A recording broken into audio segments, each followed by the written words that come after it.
Well, good morning, everyone, and thank you for being with us. We're going to begin our meeting with an invocation from the Reverend Dr. Y. Louise Hicks of Allen Chapel AME, Silver Spring, and please rise if you are able. Thank you. If appropriate, can we touch and agree this morning? We gather here today, Almighty God, from different cultures, different faith tradition, and different perspectives of life to ask for your blessing upon this session.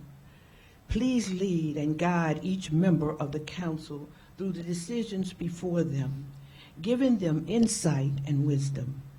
Thank you for the many gifts and talents that they have.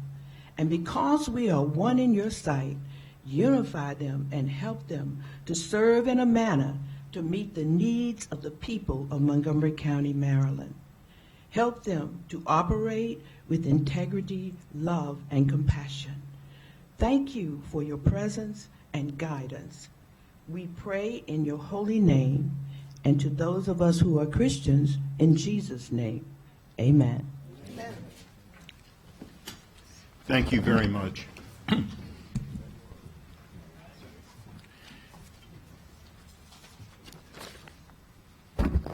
I did want to recognize in the audience that we're very pleased to have Chief Marcus Jones with us today. And also, yes, he deserves.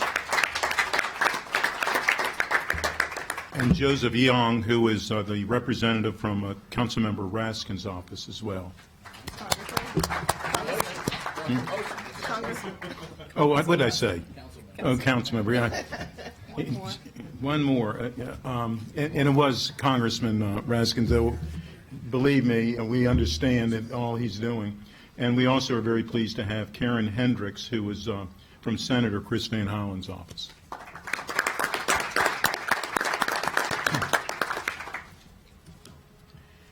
Civil rights activist Rosa Parks, whose birthday we just celebrated this month, said, "People always say that I didn't give up my seat because I was tired, but that isn't true. No, the only tired I was tired of giving in." We are here at the council, operate with the same mindset. We don't give in, and we fight for what we believe is right.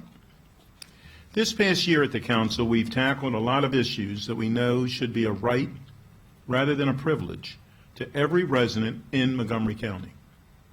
We strongly value the importance of speaking up against inequalities and rejecting racism.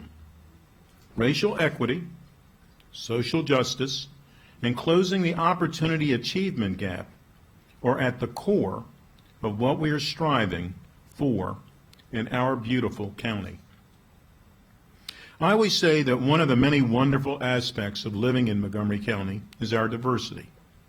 We have people from all over the world come with their rich cultures and add to the rich mosaic of life here.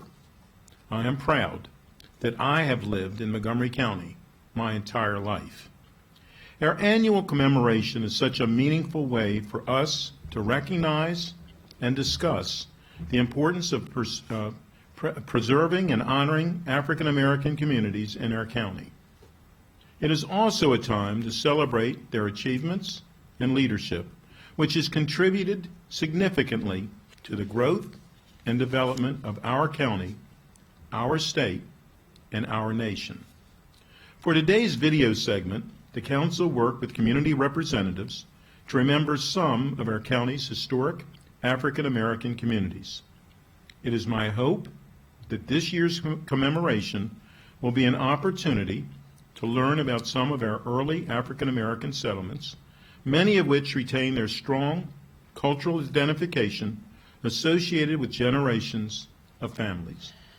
It's an honor for me to recognize the work of those profiled in the video, including Kay Freeman, Eddie Dove, Claudia Galenda, Roger Cartledge, Reverend C. Glenn Taylor, and my good friend and classmate, Carolyn Taylor.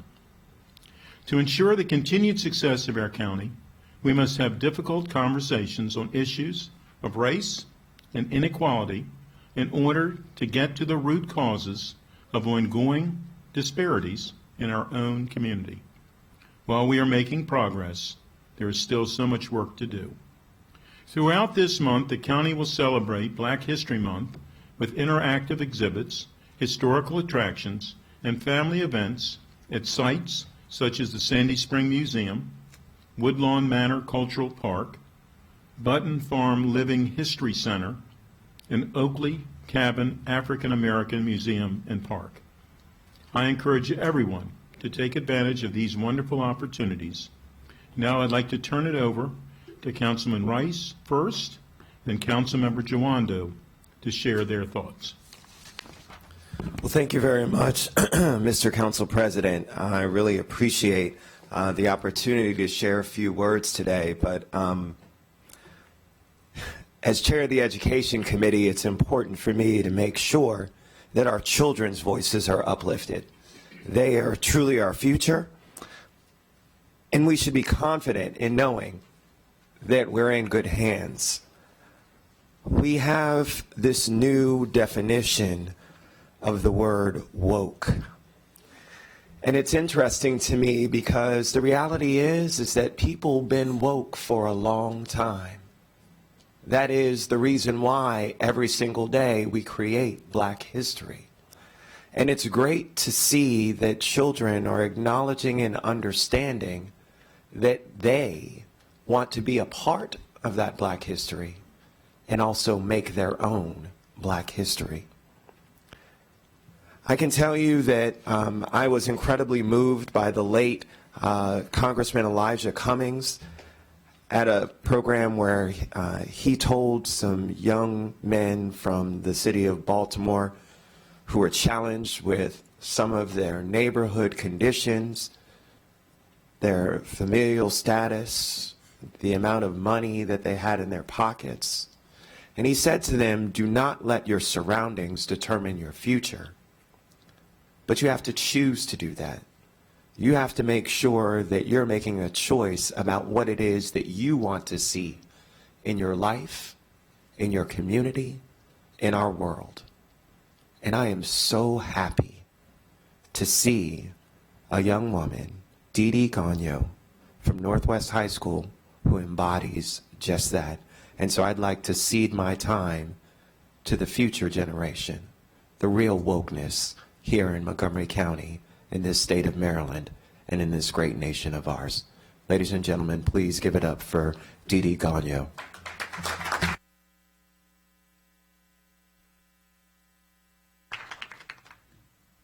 Good morning. My name is Daniela Gagno, but most people call me Didi.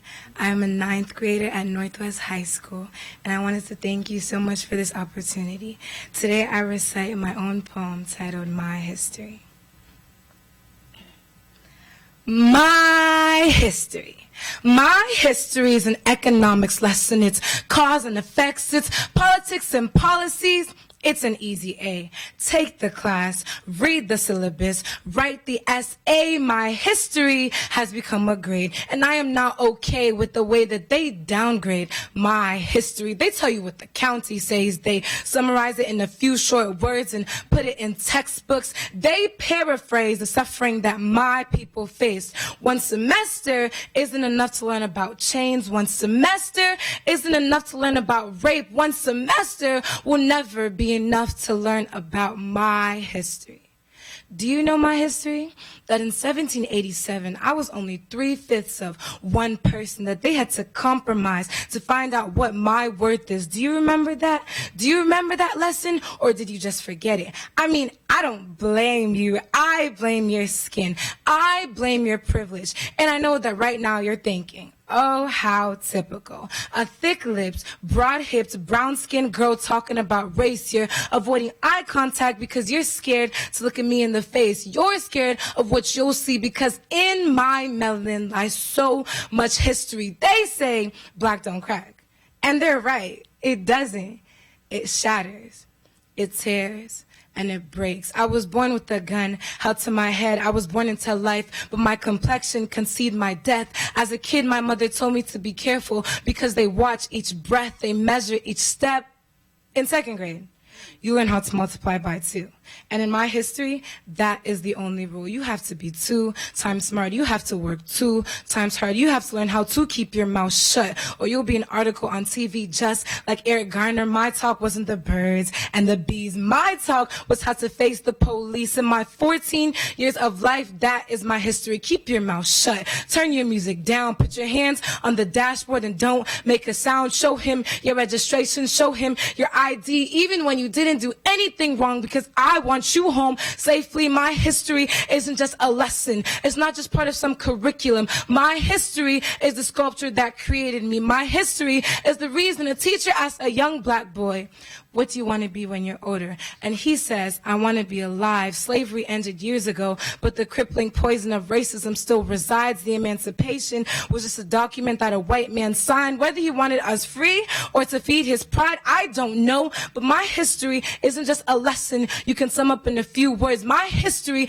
is my life. And so when you ask me where I am from, I say here, because you took me away from my motherland and made me a slave all these years. You split apart families, and no matter how much times you try to glue it back together, there will always be tears. You took my history from me. You beat me down and told me to stand tall. You cut off my legs and asked me to walk. You asked to feel my hair and told me it should be straight. And every time a black girl gets braids, you ask, how long does that take? And you always assume that my hair is going to be fake. In school, you asked me in a survey, do the things you're learning about represent your race? But there's no option for, yes, I see my race, but only when we were slaves. You only show me when I was in chains. You don't show the beauty of my motherland. You don't show the richness in my skin. You show the pain, and I'm not here to pin the blame. No, I am here asking, wait, I am begging that our educational system can change, because at the beginning of each day, you ask us to say the Pledge of Allegiance. And so everybody stands, they put their hands to their hearts, they turn their bodies to the flag, but I refuse to get up even if they get mad, because they say, I pledge allegiance to the flag of the United States of America. And by the time they finish the last line, I feel like crying, because they say, with liberty and justice. But the only thing I can think of is for who? Is it you? Oh, is it you? Because if you take your time and look through history, you'll see that they made Jim Crow an eagle, and they called that liberty.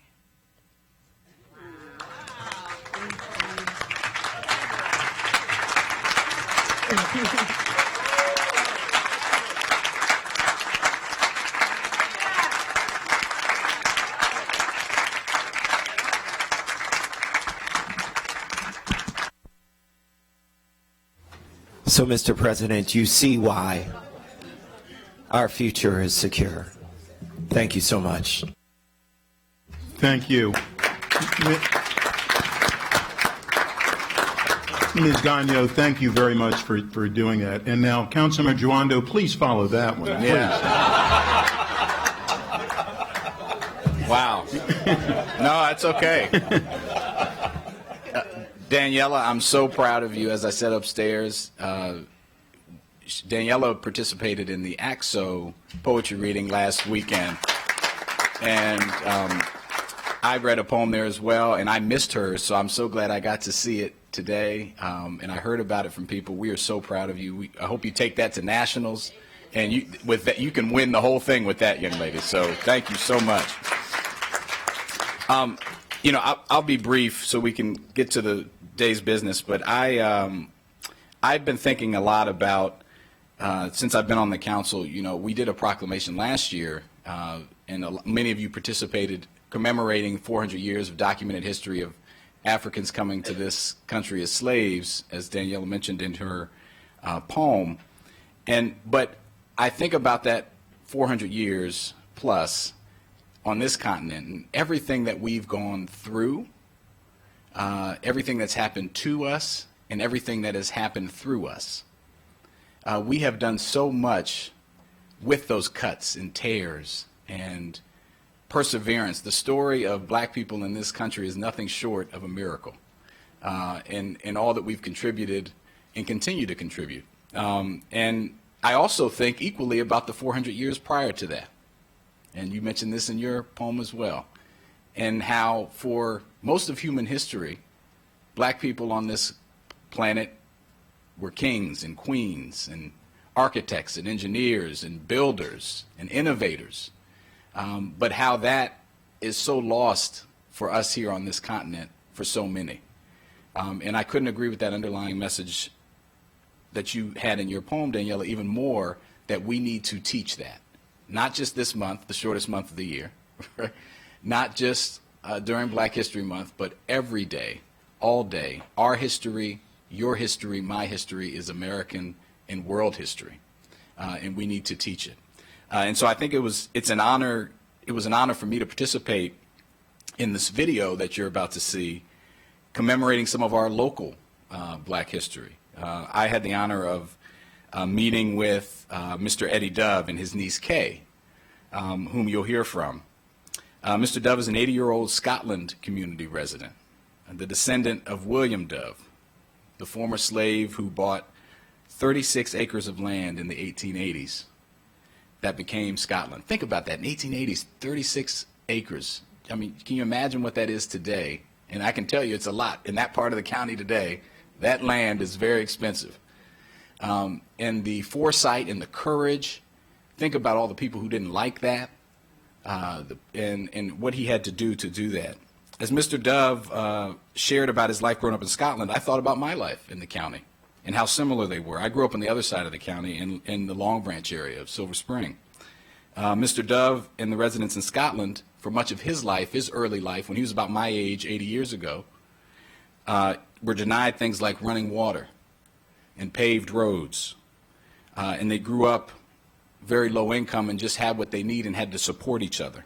I thought about my life growing up in Long Branch in a dilapidated apartment with a single mother, not being able to afford much but the basic necessities.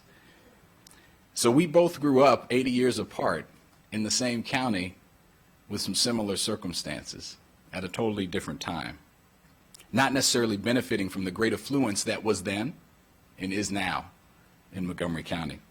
So when I think about our history, I think about how much we've persevered, how much we've overcome, how much we've accomplished, but I also think about how much work we have yet to do to ensure that that liberty and that justice is truly for all.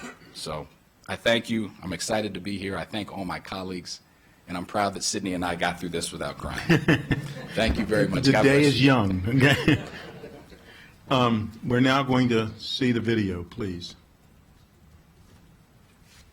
Hello, I'm Sidney Katz, the president of the Montgomery County Council.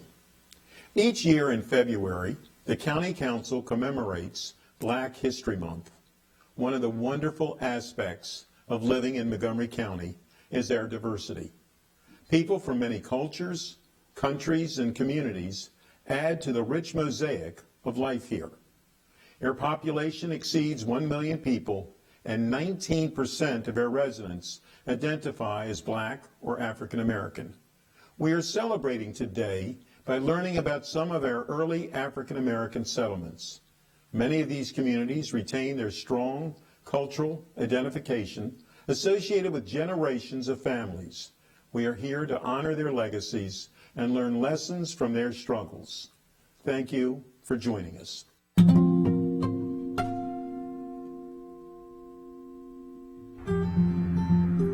Montgomery County's historic African American communities reflect a history that goes back to the beginning of the county itself. Montgomery County was founded in 1776, carved out of Frederick County. It was named after Richard Montgomery, an American Revolutionary War hero. Early settlers were typically small farmers who grew tobacco and relied on slave labor. According to the U.S. Census in 1790, there were approximately 18,000 inhabitants in Montgomery County. 1/3 of them were enslaved. After the Civil War, many African Americans in Montgomery County formed enclaves, often near the plantations and farms where they had been enslaved. They may have been given the land, leased it, or bought it outright. These settlements were usually anchored by a church and cemetery, social or charity hall, and school. There were also pocket communities of just a handful of homes. Then there was Lincoln Park in Rockville, established in the 1890s and one of the first real estate ventures intended for African Americans. Ultimately, there were more than 40 historically black communities identified in the county.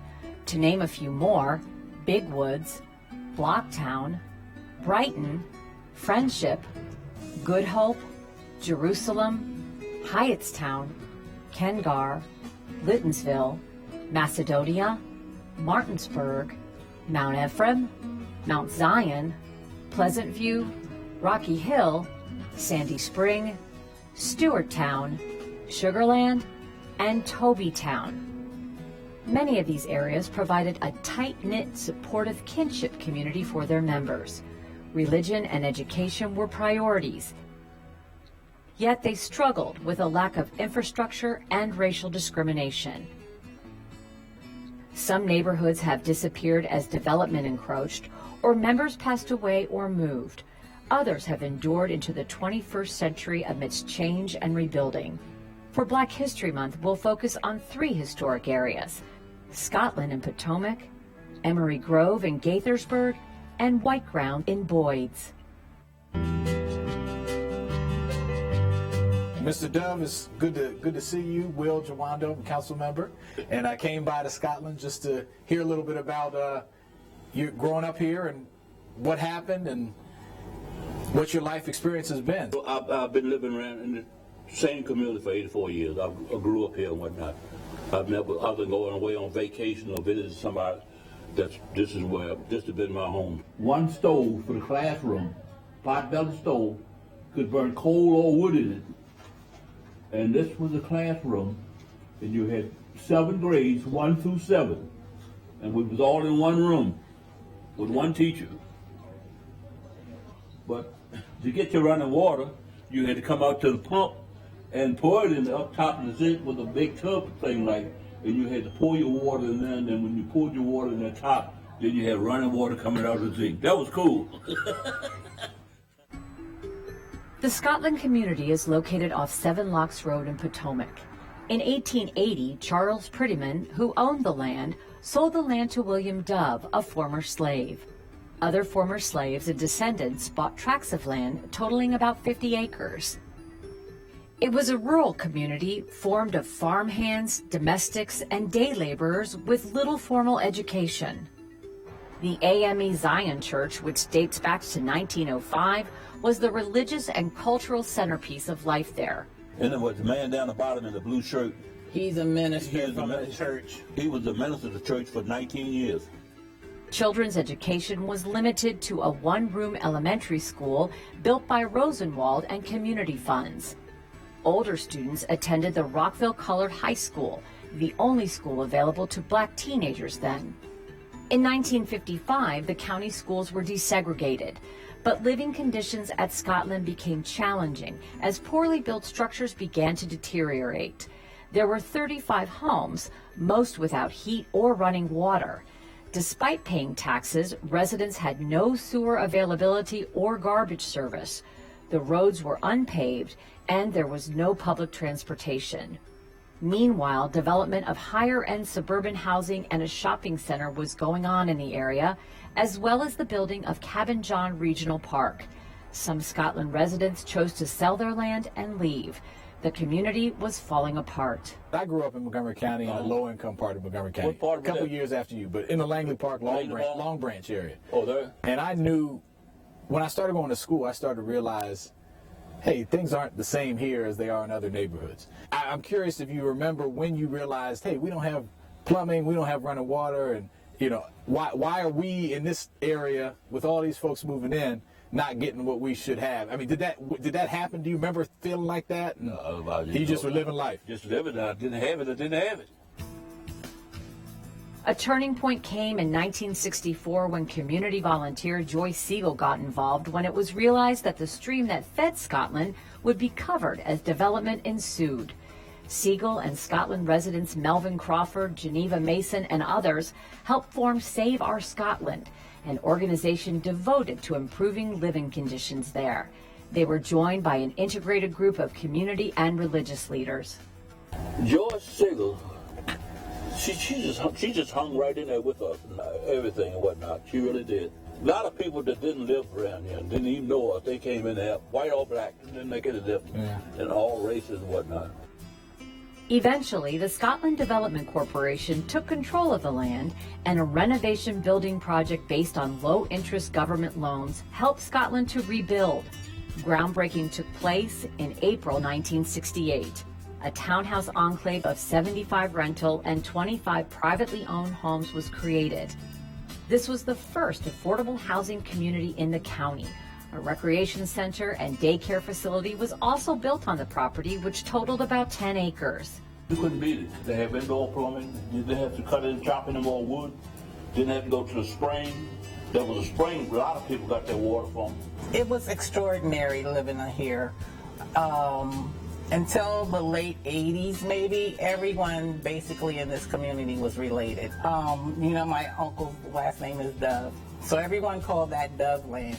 Because my uncle and my mom, they have 10 kids, I believe, in their family, and they all owned a house there. This is probably the safest place in all of Montgomery County.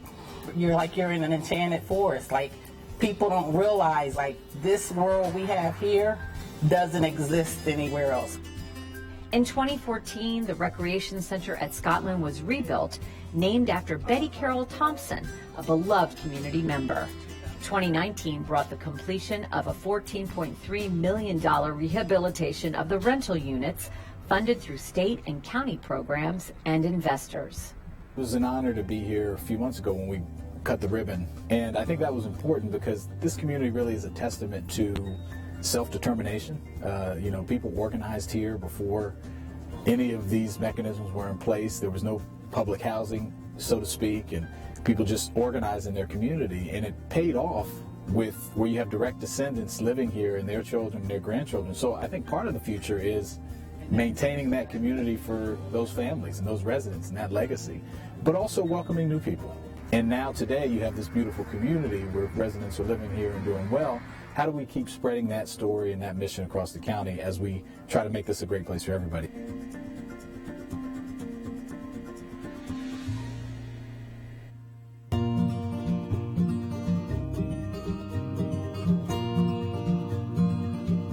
Emery Grove in Gaithersburg was settled by freed slaves between 1864 and 1870 from the Redland and Goshen areas.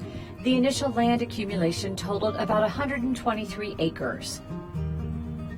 According to the 1880 census, men worked as farm laborers and woodcutters, while women were laundresses, domestics, and midwives. Houses were laid out in a network of informal lanes, essentially dirt roads that connected them. Although it's hard to picture today, they were small farms with livestock, cornfields, and apple trees. The houses were simple structures, served by outhouses and neighborhood wells. Many did not have electricity until the urban renewal of the 1960s. There was a strong sense of community in Emery Grove, and families supported each other. I'm one of 16 children.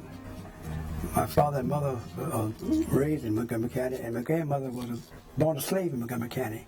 She lived on a farm in Damascus, and she remembered that day they was liberated. All of my siblings were born in Emery Grove. We grew up there. I've been a part of it all my life. I started out at Longview Elementary School, which is in the center of Emery Grove, and then I transferred to Gaithersburg Elementary School when I was in the 4th grade. The Emery Grove Colored School operated from 1879 to 1950 when it was replaced with Longview Elementary School. Longview was one of 4 consolidated elementary schools for black children. I went to a 2-room school in segregation. And I was in the first class that graduated from Longview School after new school, and we were so excited because never had indoor plumbing and central heat and all this stuff like this. I came out of school in 1955. In 1955, and schools were not integrated then. It was a place we knew that we couldn't go and things we couldn't do, but it was a system. You had to have it in the system. It was a different time for me, and I've heard the stories from Reverend Taylor's generation, and it was very different for me. I saw the first black homecoming queen, the athletes there who were our friends were excelling in Gaithersburg. People were being accepted for who they were more, and I know there was a lot more distress when Reverend Taylor was coming up that I didn't experience, and I'm thankful for that. Religious life was important to the community, too. The anchor was, and still is, the Emery Grove United Methodist Church, first built in 1874. In 1887, Emery Grove began its famous camp meetings, held at what is now Johnson Park. For nearly 100 years following the Civil War, Montgomery County was part of the religious revival circuit, sponsored by the Methodist Church. Towns such as Washington Grove and Damascus joined in.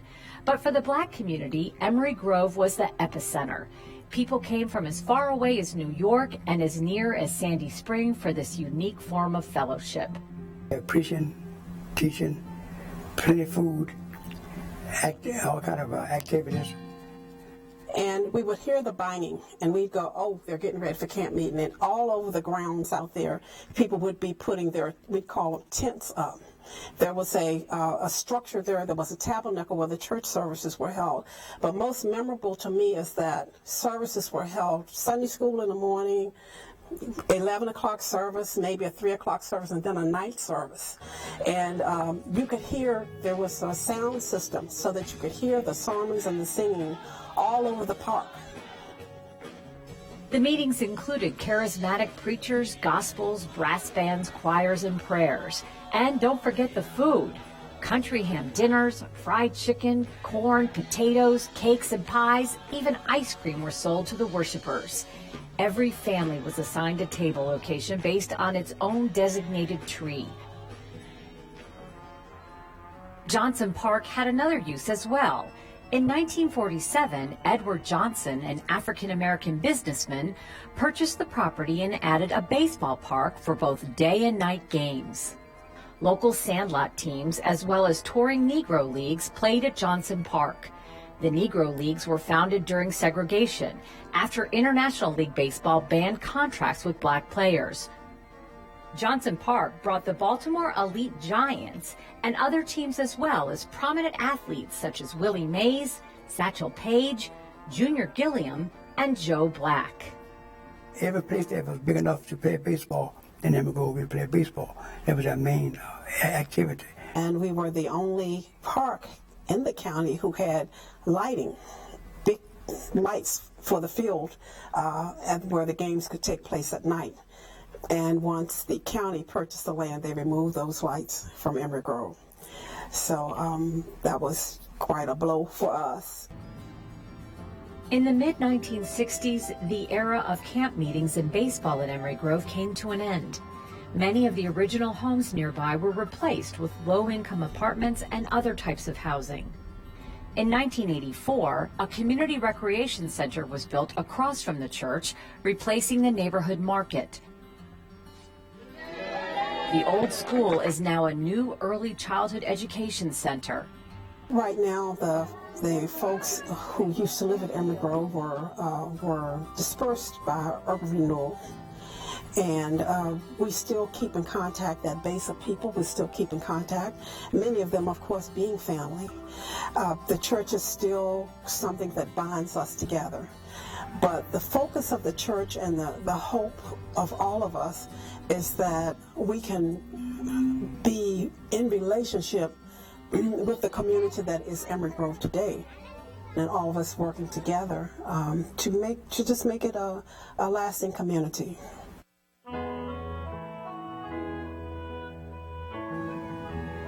The White Ground community in Boyds was formed by free slaves after the Civil War.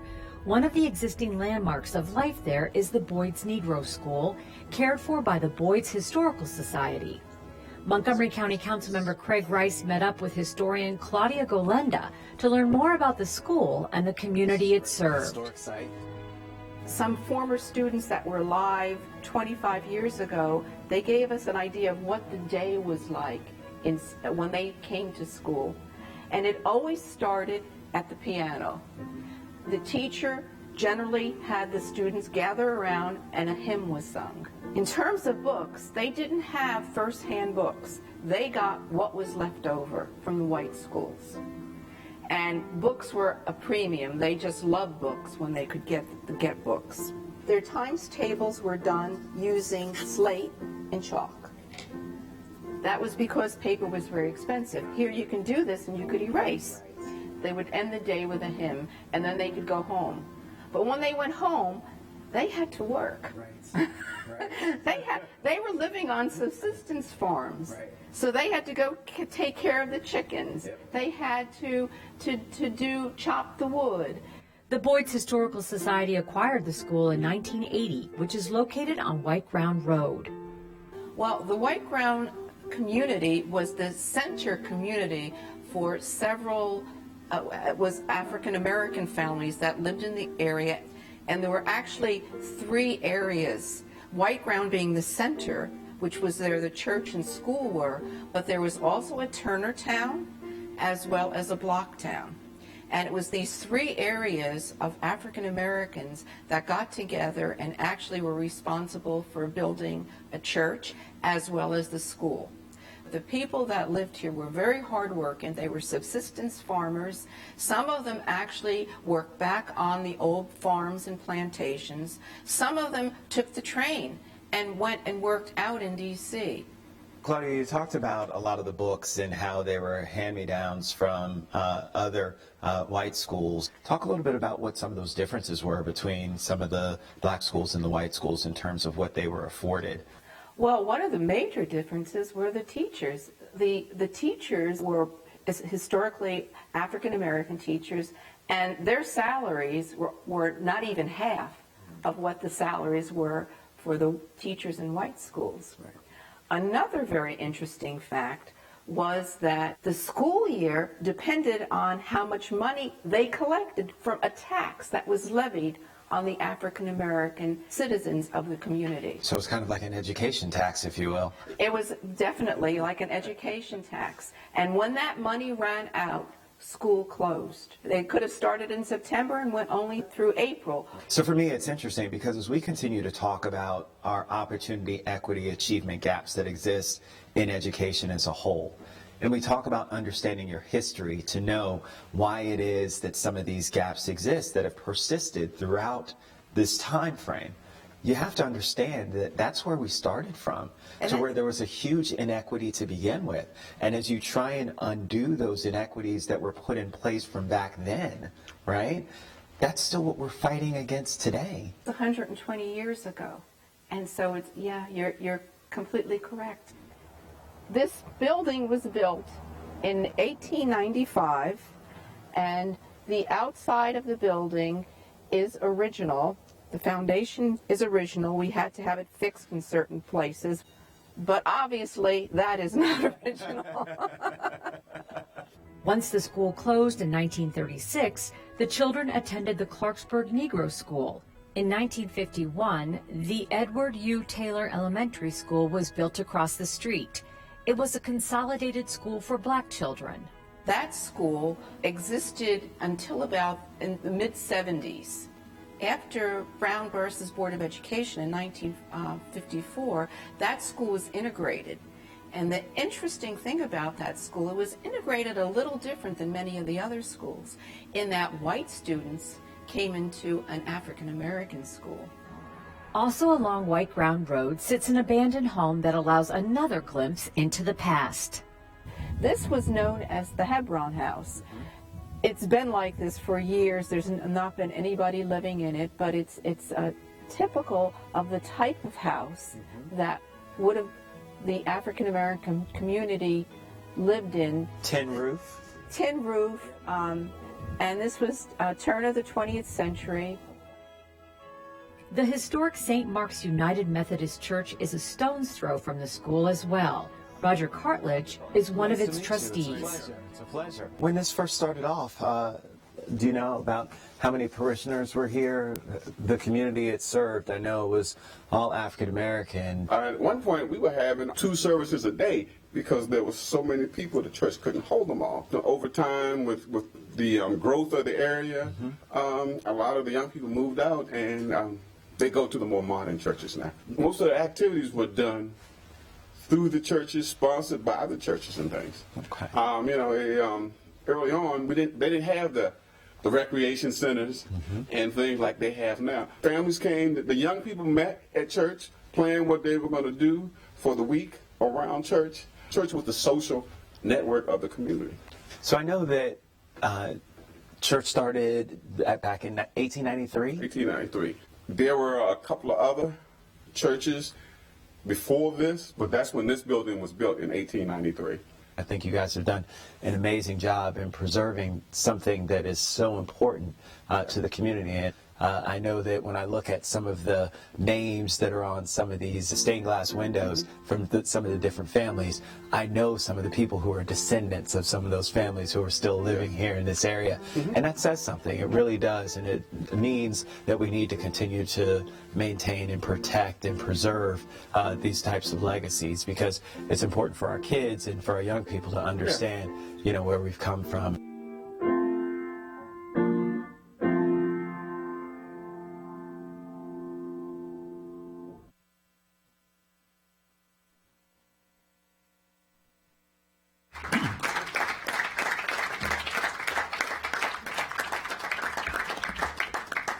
Thank you all very, very much. And to the people that actually did the video, we thank them as well. They did a wonderful job. I believe I'm going to ask my colleagues to please join me so that we can give out some awards.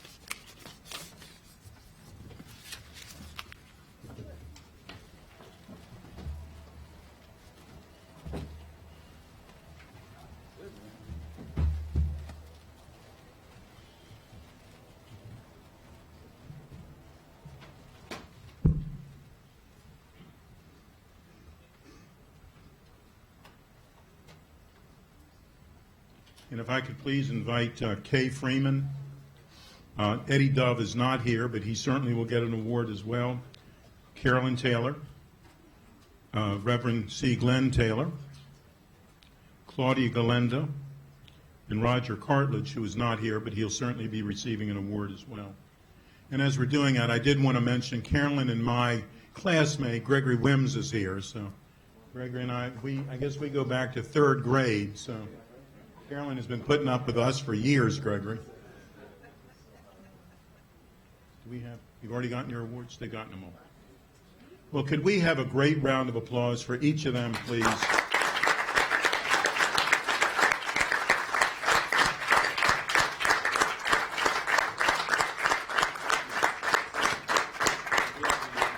Oh, please, can you please join us, please? Dee Dee, yes. Absolutely.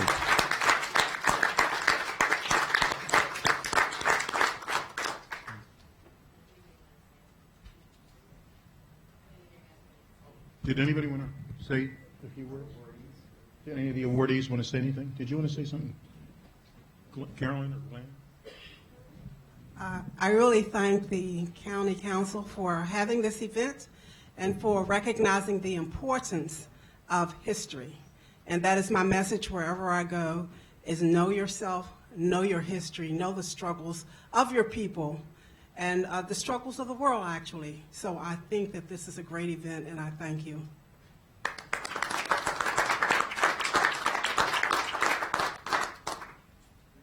I wasn't going to say anything, but I think I should thank Brother Katz again. We go back a long ways. I know him when he was a little boy. No stories. Don't start me on the stories now. Yeah. I was a dry cleaner student at the Carver High School, and they sent me to his father's dry cleaning place to get my training. And I think Katz was still a little boy, but I'm so glad he gone this far, and so glad he's still thinking about us, in his position. And I want to thank everybody in here for what they've done and what you're still doing. God bless all of you. Thank you. Thank you, Ken. Any other, did you want to, please? On behalf of the Boyd's Historic Society, I'd like to welcome you to all come out and see the school. And another thing, I really think we need to have programs for students to come see these historic, they should learn their local history, not just the history of the United States. We have a beautiful local history here. And the Boyd's Historic Society keeps the school open. We are continuously open from April until October, the last Sunday of every month from 2 until 5 p.m. So come visit us, please.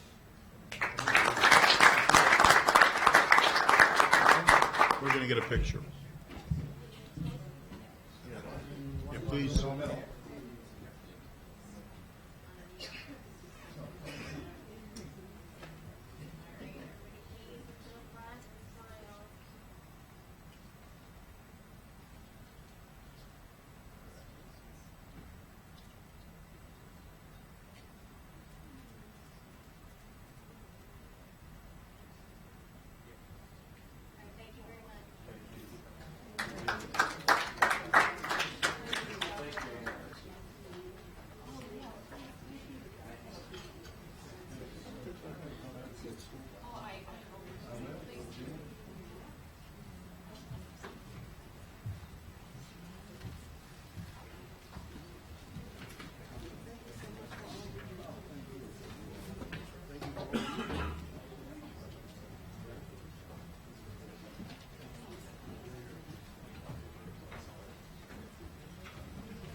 Here's the lady, Sonia. Sonia, you know who she is. That's Maggie. Maggie.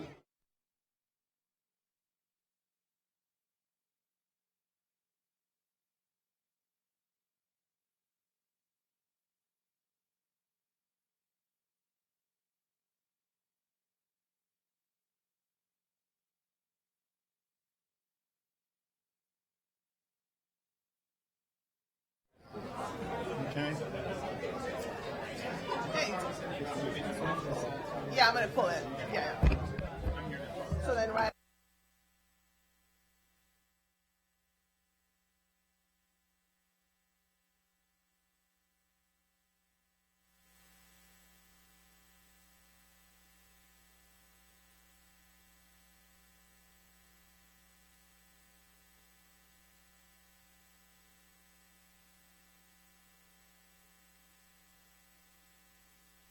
If I could ask everyone to please take the celebration, we're going to continue our meeting. If I had a handkerchief, But please enjoy the celebration as you're leaving.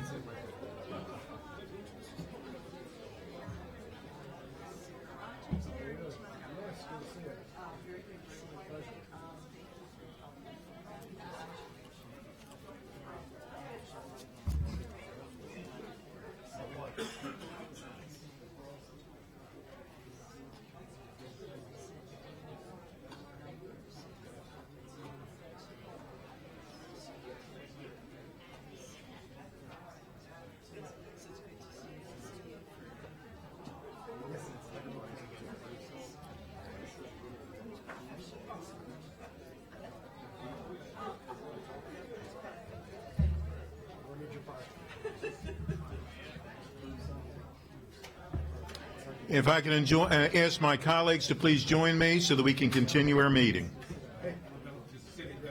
Yeah, good.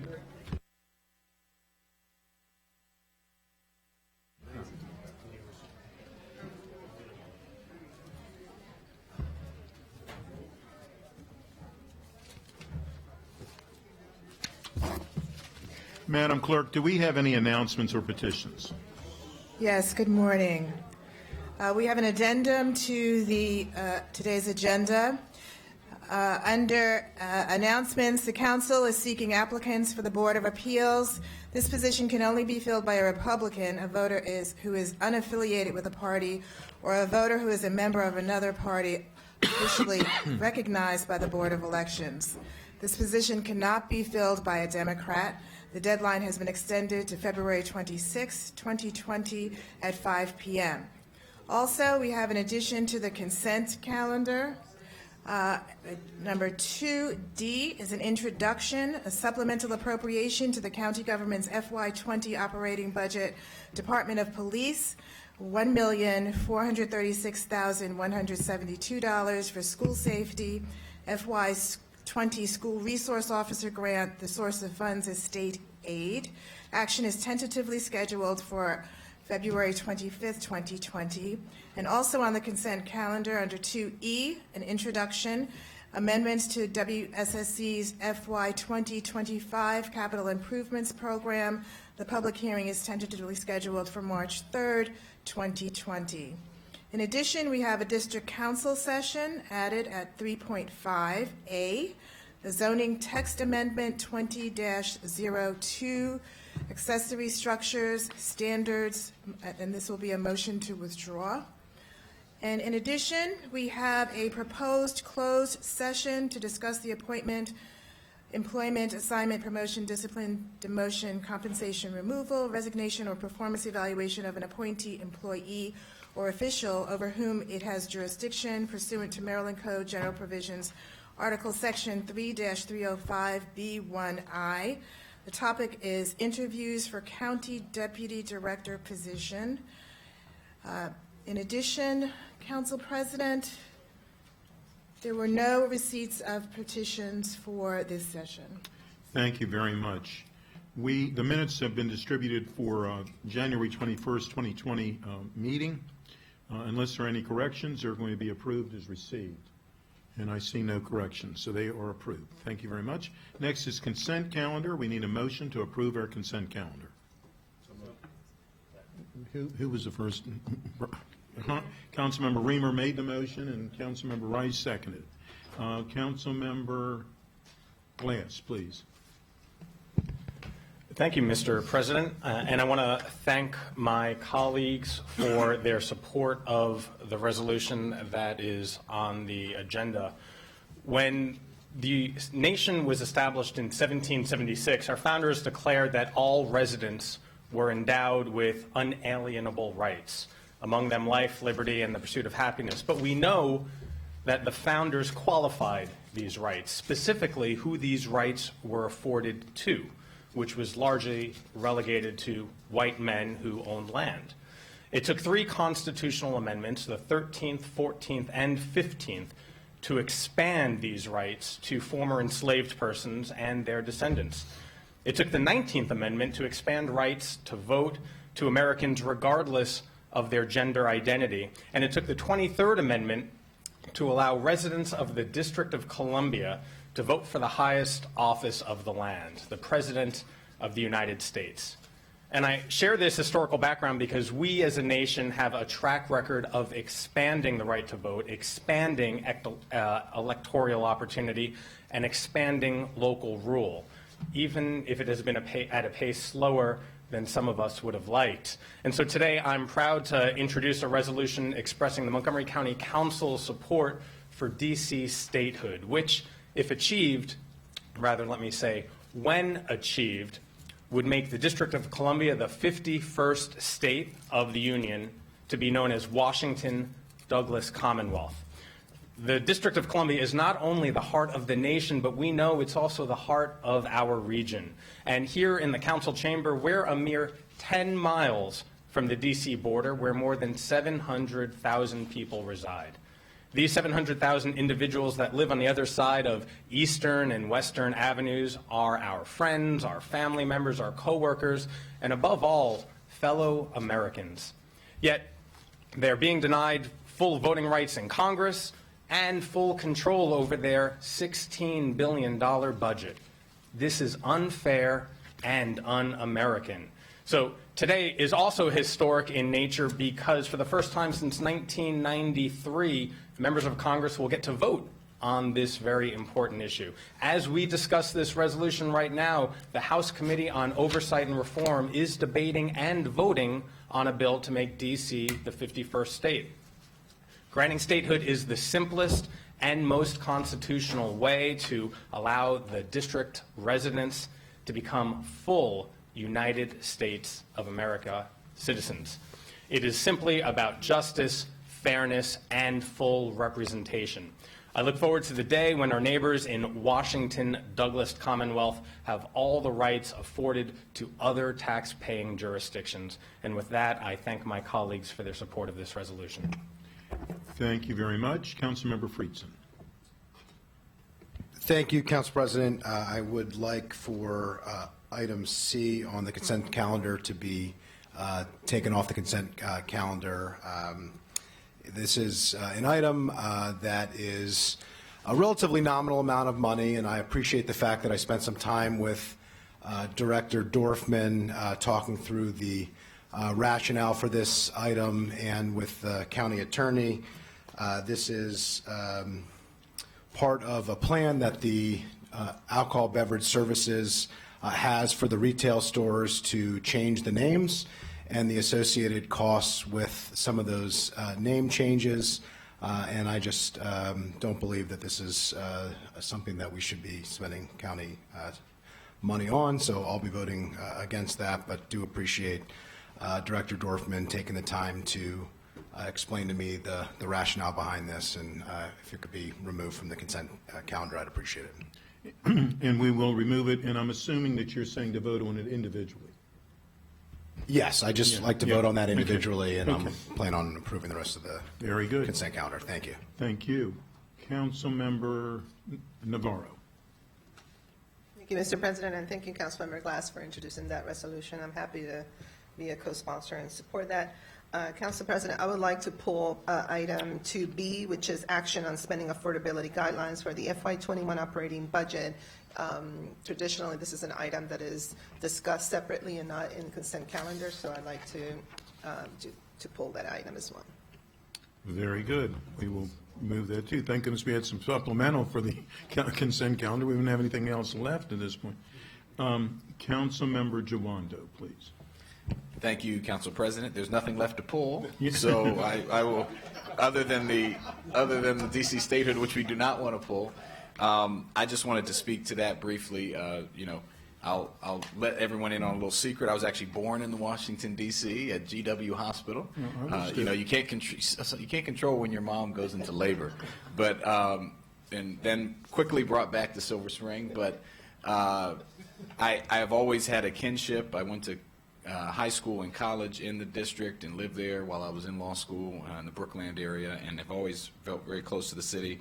And I think it's so apropos that we would be naming it after Frederick Douglass, a proud Marylander who obviously had a home in the district as well and spent a lot of time there, but it shows, I think, even a deeper connection between our two states and jurisdictions.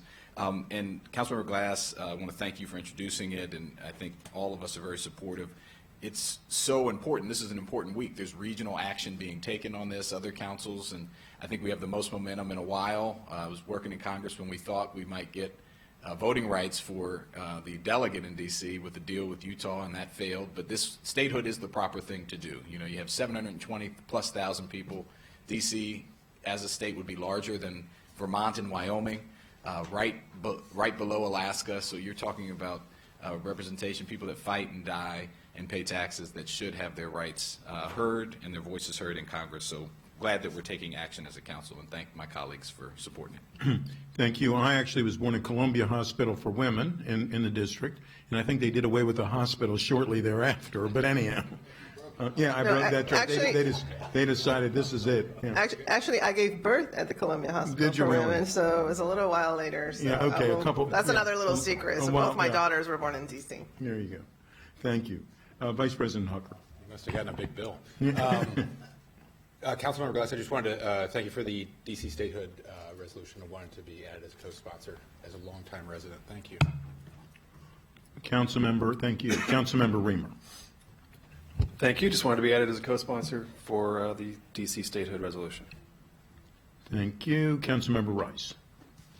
So as a person who also was born in the District of Columbia, it's very interesting. Yeah, it's one in which, I mean, those are where the hospitals were. Yeah. And it is really interesting as we Well, talk yeah, about you- knowing our history and knowing about, what was there. There weren't a lot of people who had opportunities, and so we need to remember that as well. Anyone who was born in the 70s still has to understand that we were just coming out of segregation at that point. And so there's a lot that goes into it, and it ties directly into what is happening with the District of Columbia. Look, you're talking about a place where you still have a majority of residents that are people of color, and to disenfranchise them when it comes to access is something that's shameful. And so I really want to thank Councilmember Glass for his resolution. I think, again, it's the right direction for us to go in, and certainly we understand some of the challenges associated with jurisdictions that don't have statehood and their ability to get things done in local government. And the reality of having to ask Congress to approve the very things. Imagine how hard it would be for us here in Montgomery County if we had to ask Congress to approve a lot of the legislation that we passed to better our communities. Those are the kinds of things that a lot of folks aren't burdened with, and our District of Columbia residents are. And so I just really want to say thank you. I also wanted to highlight again, everyone knows my passion about our school resource officers, but this is more about the financing from the state, and the state really understanding that the expenses that we've already put out need to be reimbursed. And so having this grant program that's here to help offset that means that we'll have additional money in our public safety budget. And so that is certainly a welcome investment from the state. And so I really want to thank our state delegate and our state delegates and senators and the partnership they have in continuing to try and bring money home to Montgomery County. So thank you, Mr. President. Thank you. Councilmember Jawando. Sorry, I just wanted to recognize Mr. Vernon Ricks and all his work at the NAACP and just being a hero, but fighting on this issue, the DC statehood issue, quite a bit with Lorraine Miller, one of my good friends and mentors who gave me my first job on Capitol Hill, first black woman clerk of the U.S. House of Representatives. Unfortunately, she moved to Texas, but we loved her when she was president of the DC NAACP, and I served as her third vice president when I was at that school, right after college. So thank you, Mr. Ricks, for all your work, and just wanted you and your lovely wife recognize you. All right. Thank you, and I thank you for doing that. They certainly deserve a whole lot of recognition, that's for sure. Well, there's no other lights on, so we're now going to, it's been moved and seconded to vote for our consent calendar, as limited as that is at this point. All those in favor, please raise your hand. Those opposed, same sign. That carries unanimously. Next, we're going to go back to, there you go. Every now and then we can do something unanimous. Yeah, that's right. Next, we're going to go back to action item B, which is the spending affordability guidelines. And the GO committee has recommended approval, and I'm going to ask Councilmember Navarro, the chair of that committee, to explain it. Thank you, Council President. So we did introduce the proposed resolution setting the spending affordability guidelines for the FY21 operating budget in January 14th of this year. We held the public hearing on the 28th on the proposed resolution. There were no, there wasn't any testimony at that time. The deadline for the council to adopt these guidelines is the second Tuesday of February each year. The deadline this year is February 11th, 2020. So this is what the Government Operations and Fiscal Policy Committee recommends for the spending affordability guidelines for the FY21 operating budget. Number one, to set the ceiling on the funding from ad valorem real property tax revenues at the charter limit, consistent with prior years, and the December 2019 fiscal plan update. Number 2, setting the ceiling on the aggregate operating budget at $5,087 million, an increase of 1.27%, the inflation rate in 2019 from the approved FY20 aggregate operating budget. Number 3, allocate the proposed aggregate operating budget as follows. The debt service at $442 million, .2. Current revenue specific projects, $86.5 million. Current revenue PAYGO, $32 million. Retiree health insurance pre-funding OPEB, $127.7 million. MCPS at $2,515 million. Montgomery College, $186.5 million. County government at $1,561.2 million. MNCPPC at $128.6 million. The total aggregate operating budget is $5,087 million, or $5 billion, if you want to look at it that way. The allocation, number 1, meets the Council's fiscal policy goal for PAYGO and reserves and funds OPEB at the FY21 estimated actuarial contribution. Funds MCPS and Montgomery College at the required maintenance of effort level, and allots the remaining resources of county government and CPPC based each agency's FY20 portion of the budget. So not a lot of change necessarily, but Mr. Smith, since you prepared this really awesome packet, if there's anything you'd like to add or Nope. You did comment.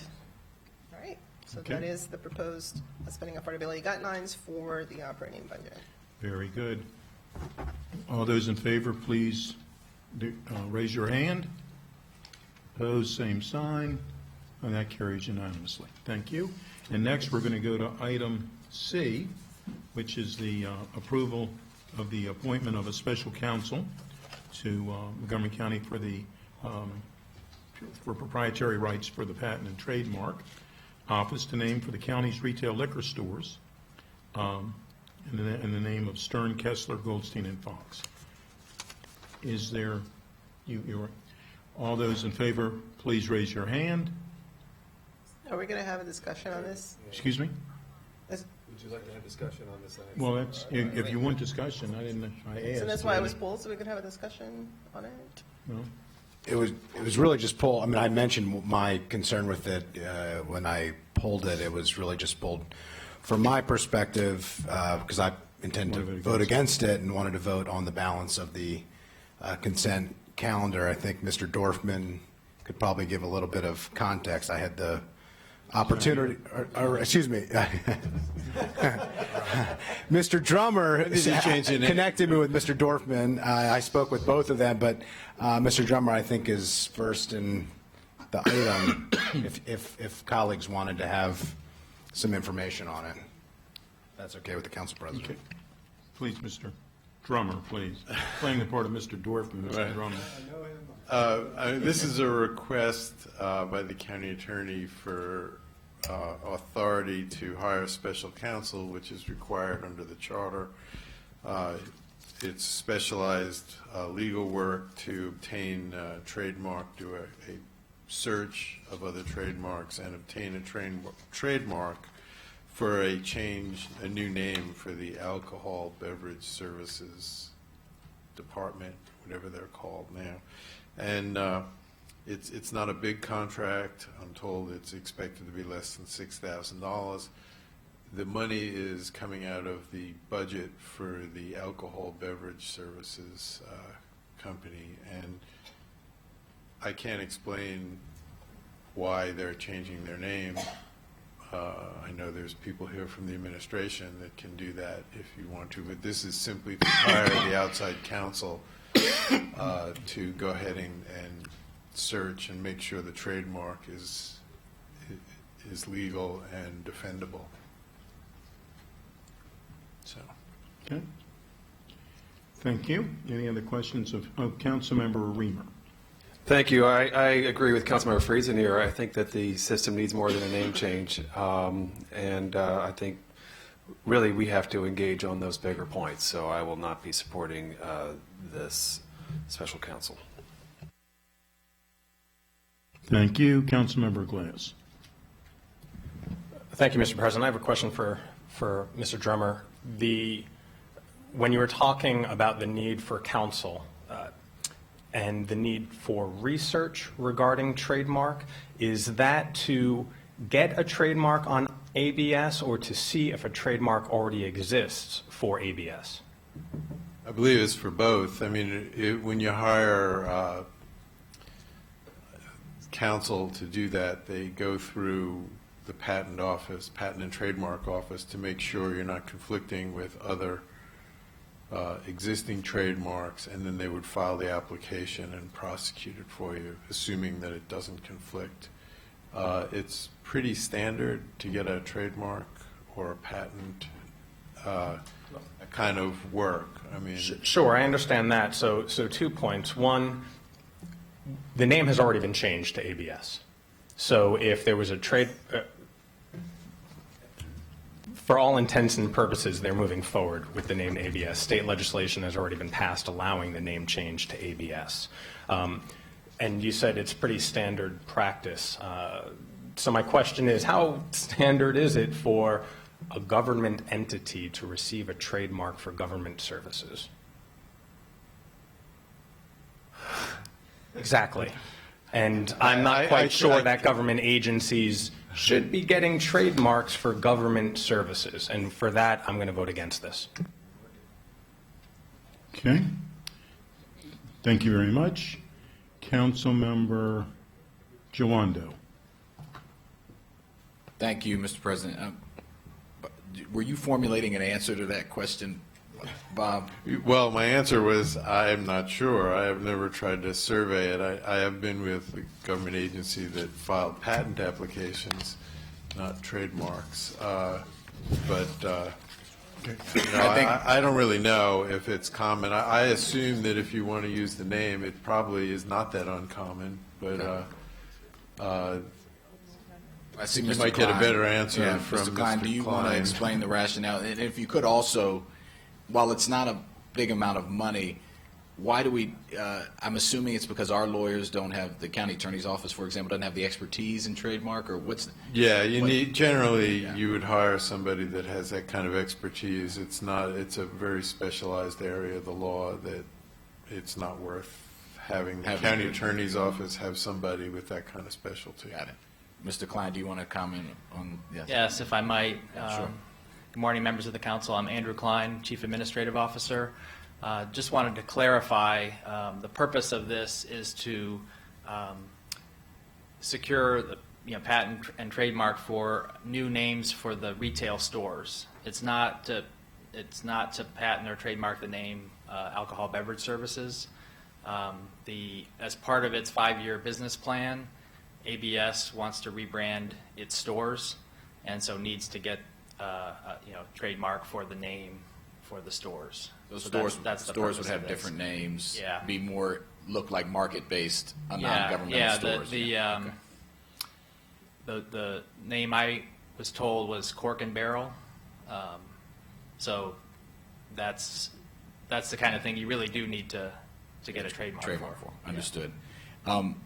That makes sense. And now that you mentioned it, I remember Mr. Dorfman mentioning that. I just did a tour of the facility last week. Was very impressed. I heard in December he had a great month and that all but one store were profitable, which is a big turnaround, and we're heading in the right direction there.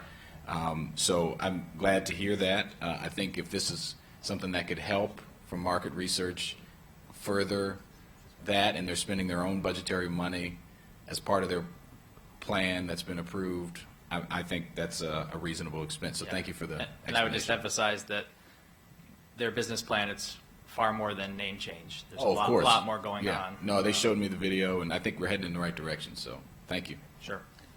Thank you. Councilmember Reamer. Thank you. Cork and Barrel. I feel like there is a Cork and Barrel.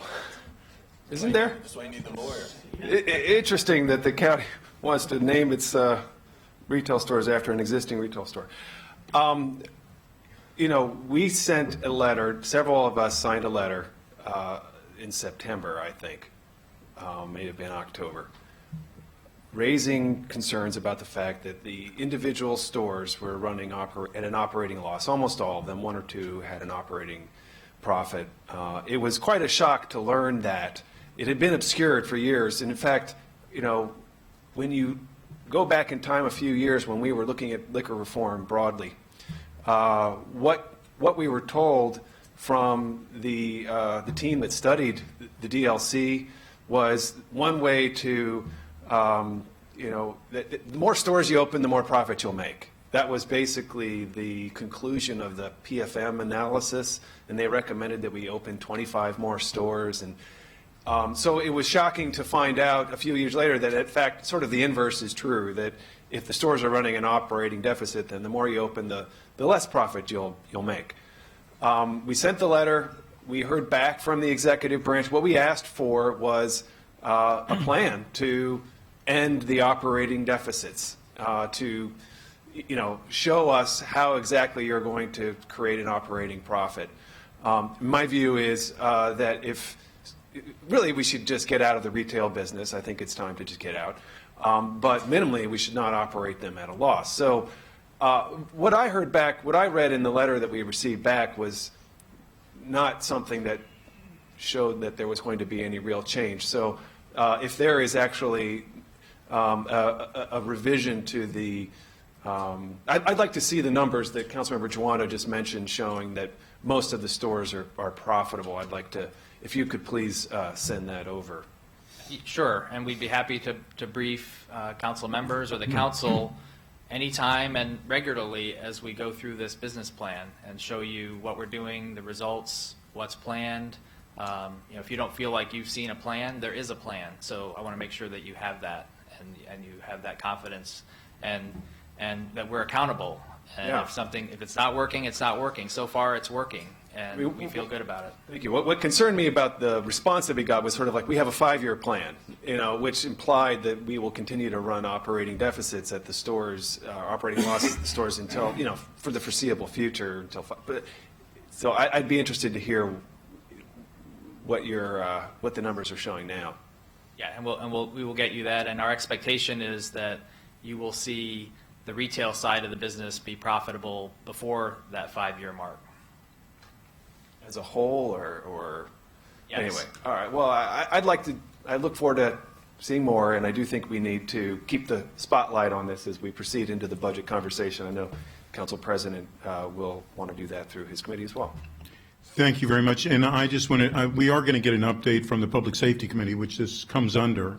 I've asked if that happened when we can schedule it, so we will be doing that. Councilmember Albornoz. Thank you, Mr. President. I appreciate the clarification, Mr. Klein. That's very helpful.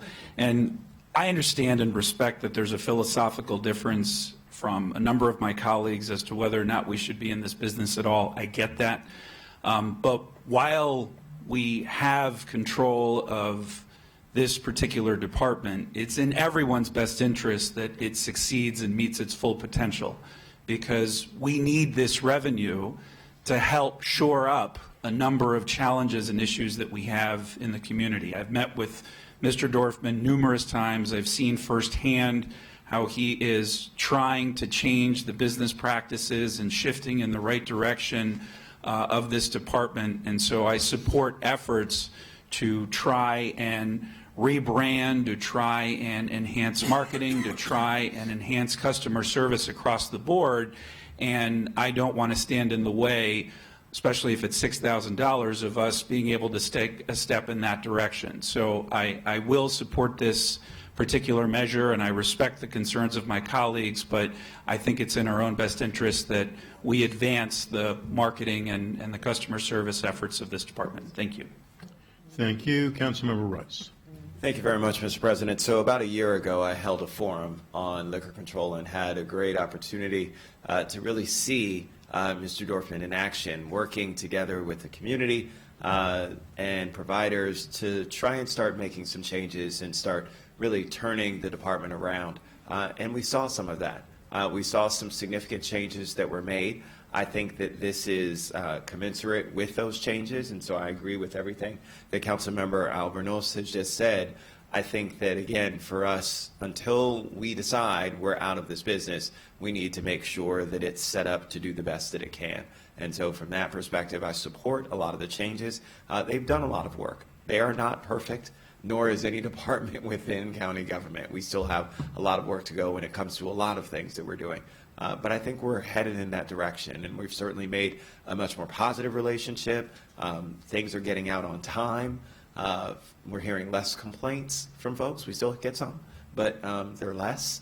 And so we are really making a difference. And so I think that this is in that direction. I would just encourage more of the conversation, because there's a lot of angst that's here, that reaching out to folks ahead of time just so they know, hey, this is the direction that we're going, will be incredibly helpful, because then I don't think that we would encounter as much of this as we see today. Absolutely. Thank you. Thank you. Councilmember Friedson.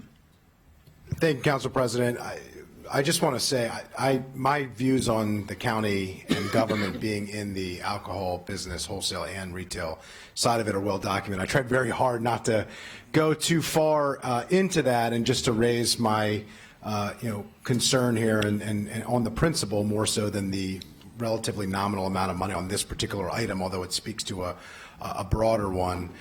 In my view, like I said, I had a very productive conversation with Mr. Dorfman. I have a lot of respect for him as a colleague. I have a lot of respect for the folks who work in the department. It has nothing to do with that. But what I think you've seen here, to me, is the challenge that I was able to have that conversation with Mr. Dorfman and additional information that colleagues weren't. And I think it is a broader challenge that we have, that we had an item that was sent directly to the council relatively quickly, within a week or less. I didn't know that it was on there until I was reviewing the agenda at the end of last week. I had to then flag it, track down the county attorney, our legislative counsel, find time for Mr. Dorfman and I to have a conversation yesterday, which was productive.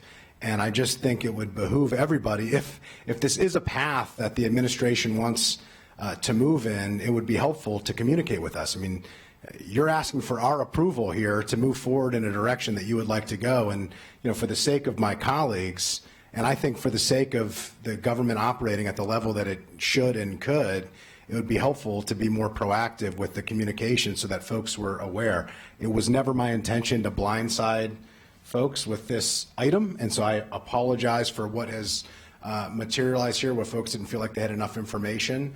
But I think it speaks to the fact that it shouldn't be on the consent agenda with limited information. It doesn't even include the amount of money that this entails. It doesn't include the overall plan of what the department is looking to do, where the funds would be coming from, and how the funds would be used. And I just think we need to do better. So without raising the broader philosophical points, I think everybody knows where I stand on that issue. But I think from a process standpoint, and from a legislative standpoint, and from the work that we're trying to do between the executive branch and the legislative branch of working more collaboratively and communicating better, this was a good illustration of the challenges that we still have that we need to work through. And so I just hope that you can take that back and reflect upon that. Thanks. I will. Thank you. Councilmember Glass. Thank you, Mr. President. I just want to clarify real quickly. Last year, we had a conversation about WSSC spending nearly $1 million for a marketing campaign. And I see similarities here in the sense that if a government monopoly or quasi-government monopoly needs a marketing and outreach strategy, then there is a problem. That's where my concern comes in. Thank you. Thank you. I guess we do need a motion for this since it was removed. Is there a motion to, on this action item, please? Who was?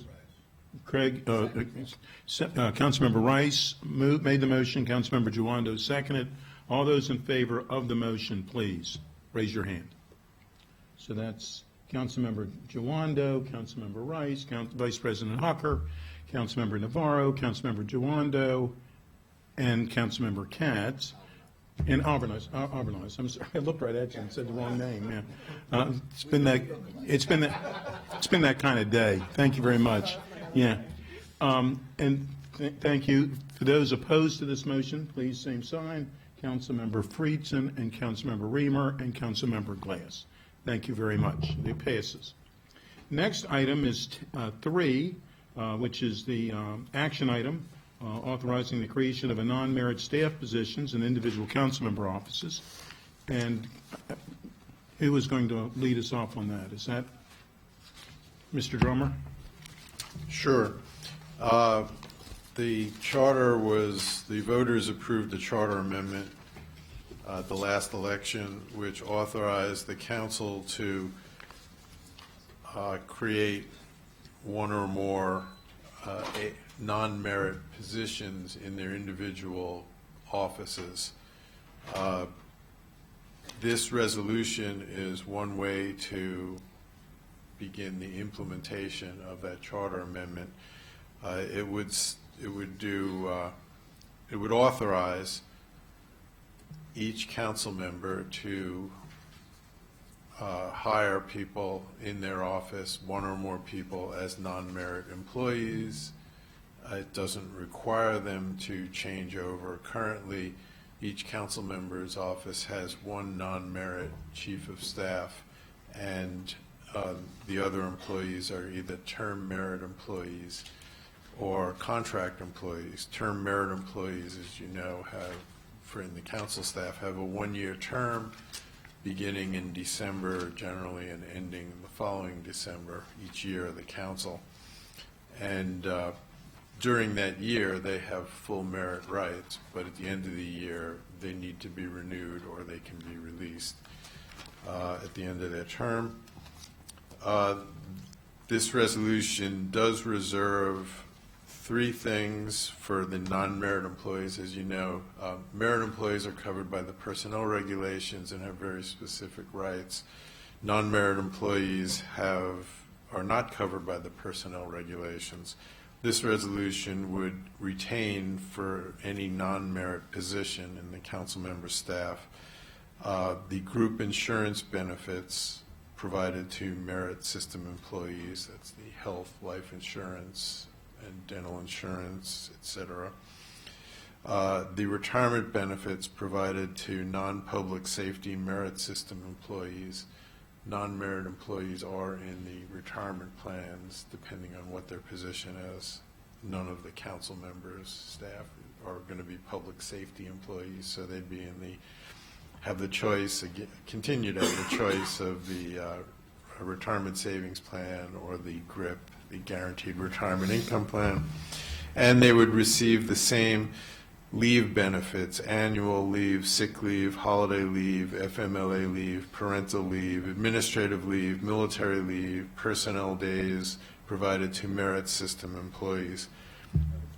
Beyond that, it would be up to each individual council member for things like annual wage increases, the general wage increase provided to merit employees in most years, and the step increases that merit employees receive most years. The major change would be that they would be at-will employees. So instead of during the term, they would have merit system rights to their job. Non-merit employees wouldn't have that issue. Of course, the laws covering discrimination on the basis of protected characteristics would still apply, even to non-merit employees. And certain federal laws would still apply, FMLA leave and overtime Fair Labor Standards Act, to the extent it applies to those employees, if they're not exempt, would apply. There's also, just so you know, this is not a magic wand so that starting tomorrow you can go ahead and hire non-merit employees. There is some administrative work that needs to be done. I've listed some of the things in the staff memo.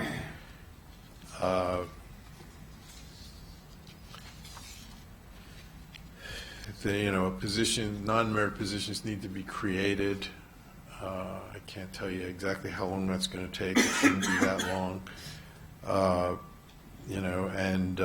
Recruitment would then be up to the individual council member, whether you just want to, for non-merit positions, you can just hire somebody because you want to hire them without going through the recruitment procedures but you could also, if you don't know who you want to hire, you'd still be able to use human resources to advertise for a position if you'd like.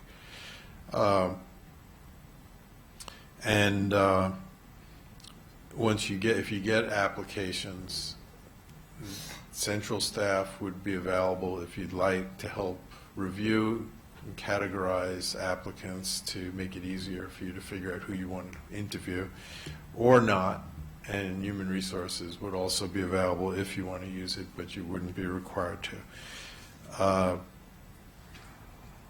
And again, annual performance evaluations are not required for non-merit employees as they are for merit employees, and that would be up to the individual council member. So I think you get the idea of how this would work. It would allow for some council members to have term merit employees and some to have non-merit employees, and to actually have a mix. The one final thing I'd like to say just is the resolution would protect the merit system rights of anybody who's currently in your office as a term merit employee.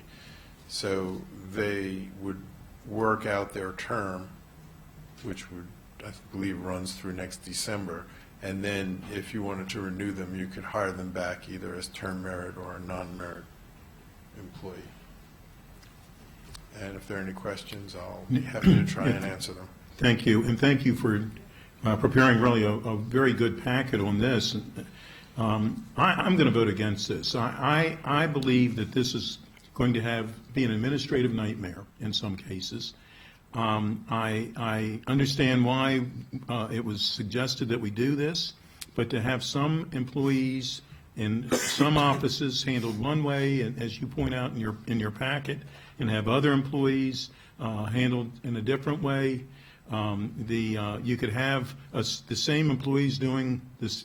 You could have different employees doing the same similar jobs, and one would be treated differently. And I just have real concerns with that. And from the administrative side, I don't know how administratively we could keep it straight in many cases. So, you do point out about employee morale, that there's going to be unequal treatment when people perform the same job, and that can create a morale issue. So you've listed out many concerns, and so therefore I am going to vote against this. Council Vice President Hucker. Thank you, Mr. President. I wasn't planning to speak to this since this is such a mundane execution of a charter amendment passed by the voters well over a year ago. But since it's been raised and described, I just do want to remind my colleagues, far from the sort of exotic description that we're hearing, this is actually the case, not in some of our offices, but in all of our offices now. We all have a non-merit employee who is called the chief of staff. We all have merit employees who are everybody else. We all manage our employees without resorting to discrimination, or we don't suffer from a lack of morale here. We don't fall into all these traps. We currently manage our offices this way. All this does is add additional flexibility so a council member can manage their office the way he or she wants, and hire staff not with three categories we now have: merit staff, non-merit staff, and contractors, but with more flexibility to hire staff in each of those categories. So this is not exotic. This is what we do now. This is fiscally responsible. This will help us attract some candidates and I think manage our offices with more flexibility and attention to our individual needs. And it was obviously passed by the voters. So I think it's entirely appropriate that we're finally enacting it over a year later. And I appreciate that. And of course, what was passed by the voters was enabling legislation, and that's what we're discussing now. And I do think it should be noted that all chiefs of staff from each office is treated the same, regardless of what office they're in. They're all non-merit. But I believe that when you can have the mix inside an office and whatnot, that it leads to an administrative nightmare. Councilmember Rice, please. Well, thank you very much, Mr. President. And so it's interesting because I completely understand your concerns. You know, we've had this conversation before but I do believe in autonomy of offices, and so that's the challenge here. While I do think that it will make things a little bit more complicated, I don't think it'll be that much more complicated, but it will, I have to acknowledge, make things more complicated for staff, and we should acknowledge that. The simple fact of the matter is that each council member deserves the right to set up their office the way they see fit. We did put it before the voters, and while I might not agree with how some of them may set it up that may make it more difficult for us as individuals, we have the ability and the responsibility to make sure that we're doing our part to ensure that our employees in our own offices are happy and fairly compensated. And so from that perspective, I remain confident I'll be able to continue to do that regardless of this. And so therefore, I don't have an objection based on that. So thank you. Thank you. Councilmember Glass. Thank you, Mr. President.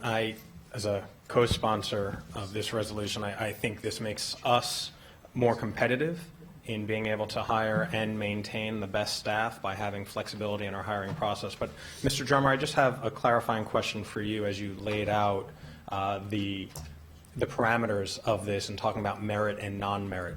Just to clarify, if a staff member, be it merit or non-merit, or in this case, non-merit, feels that there is any discrimination or any harassment or that there is an unkind workplace towards them, will that individual still have the remedy to go to HR or go through the process to correct that work situation? They would have the right to go to the Human Rights Commission, the State Human Rights Commission, or the federal EEOC. You have your choice. So there are multiple avenues. I don't think the Office of Human Resources probably would not be one of the places you'd go. You'd go to Human Rights. So there is recourse for Yes, absolutely. If non-merit employees, if this passes and more non-merit employees are brought on, there is recourse for any unfair workplace as they may view it. Absolutely. Thank you very much. Thank you. Councilmember Chawanda. Thank you, Mr. President, and also as a co-sponsor along with Councilmember Glass and Hucker, I think this is a good step. It's the HR process. We're working on it. I'm glad we have Mr. Klein here, but it is, I think we will all agree, I think we'd have a unanimous vote that it's not as tight and as efficient as it could be. I think we've made progress. I know as a first year council person, just finishing my first year, we have had a lot of frustration with being able to bring our staff on and have the flexibility within the process. There have been multiple hiccups, and I think this is appropriate to create a faster, easier way to be able to move more quickly in a competitive job market. I've lost at least 2 people because they've said that it's taking too long, and they've gotten other offers. So I think it's important we keep all these protections in place, which we do, but I've said this before, in every other legislative political body that in the region that I know, including Capitol Hill, member offices have the ability to hire and fire and to compensate and to make those decisions, and I don't think we should be any different. We're elected by voters. That's our referendum. If this was on the ballot to create the option for us to do it. So I think I appreciate my colleagues. I appreciate Councilmember Rice giving with his acknowledgement of the autonomy, and I would strongly support this, and I think it will complement and actually improve our offices. Thank you. Thank you. Councilmember Navarro. Thank you. So I think that, looking back at last year, we really did a lot of work and rolled up our sleeves to figure out ways to enhance our processes and our structures.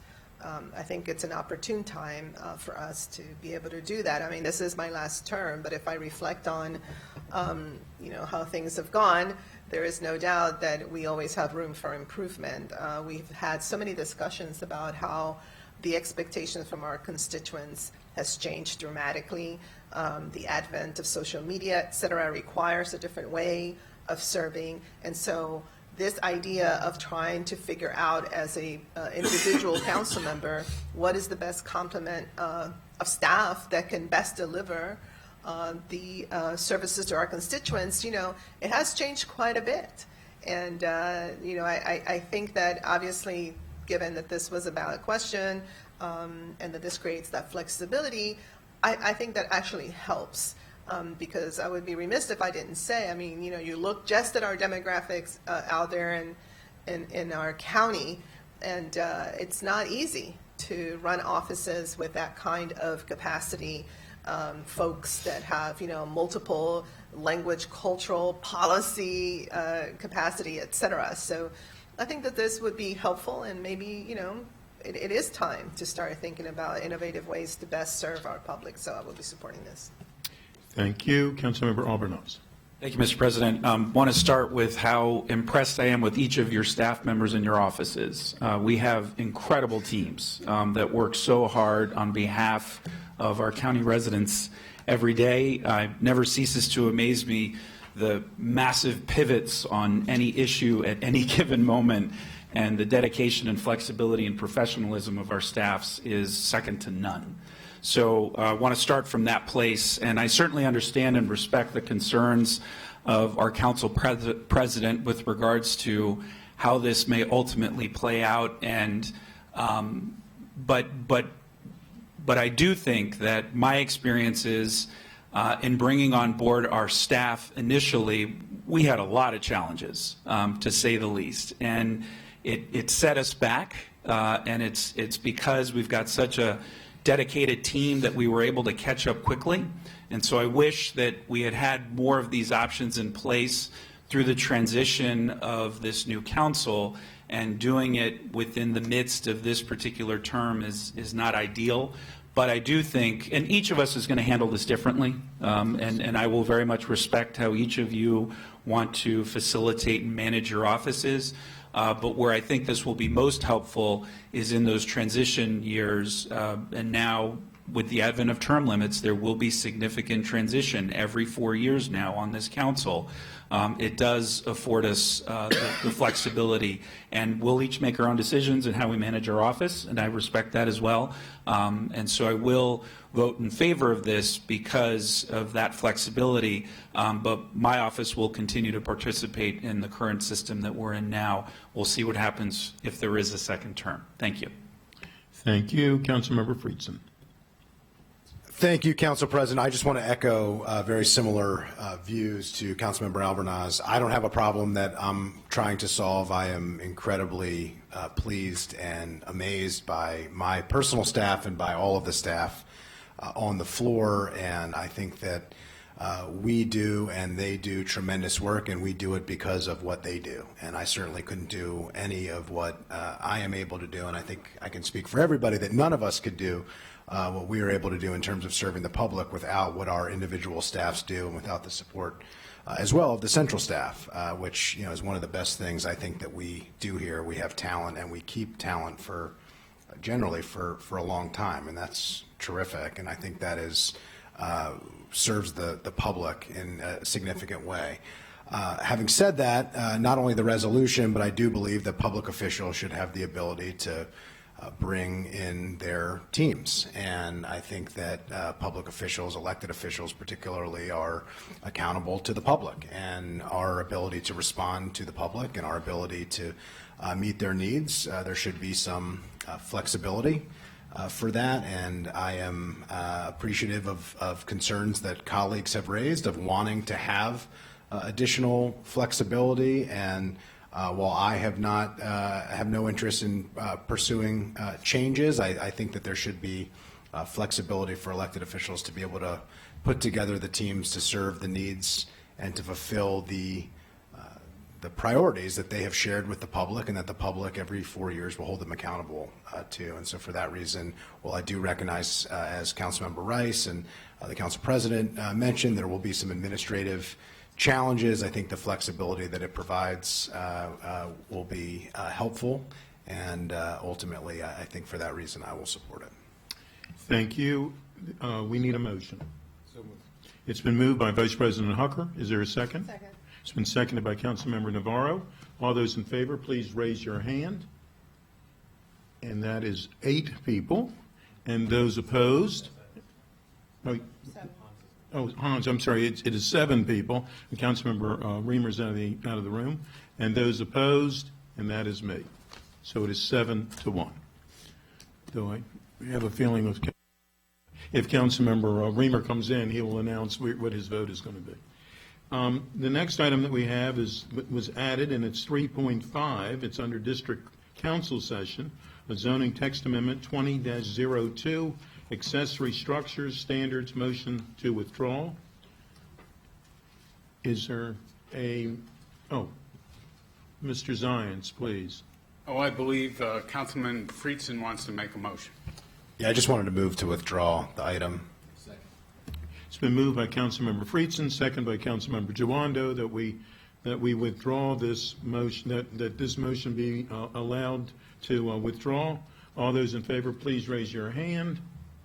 Opposed, same sign. That's unanimous by those present. The next item that we have is an interview, and I'd like to invite Tiffany Ward to please come join us. It's always good to see Tiffany. We got to see her a couple times last week.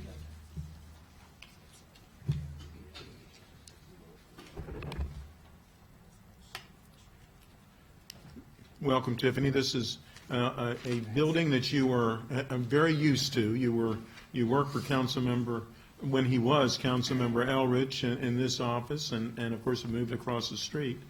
You've been a designee for the Chief Equity Officer of the Office of the Racial Equity and Social Justice. And with that, did you want to introduce her, please? Yes, if I might. You really don't need to introduce her to us, but go ahead. Yeah, I know she needs no introduction, but thank you, Council President Katz, members of the council. I'm Andrew Klein, Chief Administrative Officer. Very pleased to introduce for interview Tiffany Ward, who is the County Executive's nominee for the Chief Equity Officer position. Tiffany has been focused over the last year on the development and implementation of a racial equity program for Montgomery County government. Tiffany was the County Executive's point person on the county's racial equity and social justice legislation, and she's leading the county's team through a year-long regional racial equity learning program, and I've gotten to know her a lot better through that experience, which we're in the middle of. Tiffany is already planning for the training, tools, outreach, and other actions needed to take racial equity from a concept to part of the culture of how county government makes decisions and serves residents. And with that, I'll turn it back to the council president. Thank you very much, Mr. Klein. Tiffany, could you please tell us about your professional background and how it relates to the specific responsibilities of Director of the Office of Racial Equity and Social Justice? Sure. I'll start just a little bit back before I actually got into policy. I actually come from a nonprofit background before I came into policy. I worked in youth development for about 7 years. I worked with young people, trying to get them mentors to graduate from high school, to then go on to college, to graduate college and start productive lives. I also worked with the workforce investment program that worked with young people who were not going to college, who wanted skills and jobs where they could be just as productive. And part of my frustration in that work was that I was seeing as many young people I would equip with skills, I was getting maybe twice as many coming in the door, right? I still had really smart kids, really capable kids, young people who didn't have a deficit of character or a deficit of intelligence, but were coming from very tough circumstances, right? Sometimes unstable homes, sometimes just a lack of resources. So my mind then shifted to how do we get young people in homes that are stable, families that make enough money to support them, right? And so then I really shifted to policy. I think policy was the biggest bang for your buck for helping young people get out of the circumstances that they were in and helping their families, right? So they can be in a place where they could really help themselves. And so then I came after a small stint at the AFL-CIO, which is not, I don't take lightly. I actually really am glad to do the voting rights work I did then when came to work here in the county in policy. And one of the first policies that I worked on was the Domestic Worker Bill of Rights, which was really impactful, particularly for women of color, Black women, Latino women, to take them out of the shadows and really give them the kind of rights and protections that they needed. Really happy to then work on the Fight for 15 and raising the minimum wage. All of this type of legislation was really clear about who we were trying to help without really saying so, right? And so I'm really glad that the county is at a point where we can name race as part of what we are targeting and doing. If we look at the many disparities and gaps across issue area, we know that Blacks and Latinos are at the bottom. And I think we have to look at why that is, address root cause, and not just kind of keep treating symptoms. So what I've been doing over the last, I would say 18 months around this work, maybe a little bit more than 18 months after the resolution was passed in April, really was about trying to build infrastructure for the county to do just that work. Getting a relationship with GARE, the Government Alliance for Racial Equity, joining GARE and having them help us to figure out what this looks like on a local government level, right? What does it look like to actually address policies with a racial equity lens? With the help of the now much famed Lane Bonner Tompkins, we then did the study, did a whole bunch of other convenings around really selling this to our residents and talking to leaders about why this should be the lens we take in our policymaking. And so I'm also, as we continue to build these structures, convening this GARE cohort of county leaders. It's about, I would say, 10 department heads, myself, and a couple of other people who work in the government who play big leadership roles to look at what it looks like to do a racial equity lens, what it looks like to do a racial equity assessment. What questions do we need to ask? How do we dig deeper? And how do we not just treat symptoms? How do we really get to the core? Very good, thank you. What are your priorities for implementing the law? Okay. Well, I think my priority right now is really around training. I think we did a great job of talking about this work to our residents with our community conversations, but we haven't yet started to see this work in our workforce. And so I'm sure workers have been hearing this racial equity word and wondering what that means for their work, wondering whether or not they are able to do this work in a way that's not going to burden them. So firstly, I just want to, one, define it for our workforce, right? Assess what they know or don't know about it, and then start to see the work there.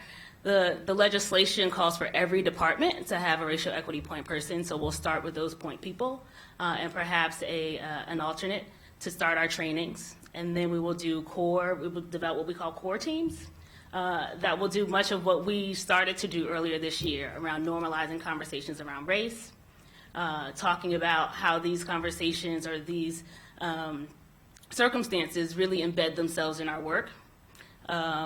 Then maybe even talking about the history of the work or department, depending on how what work you do. So those are just some of the, I would say those are pretty big priorities, quite frankly. I mean, there's a lot more to do, but those are our starters. Thank you.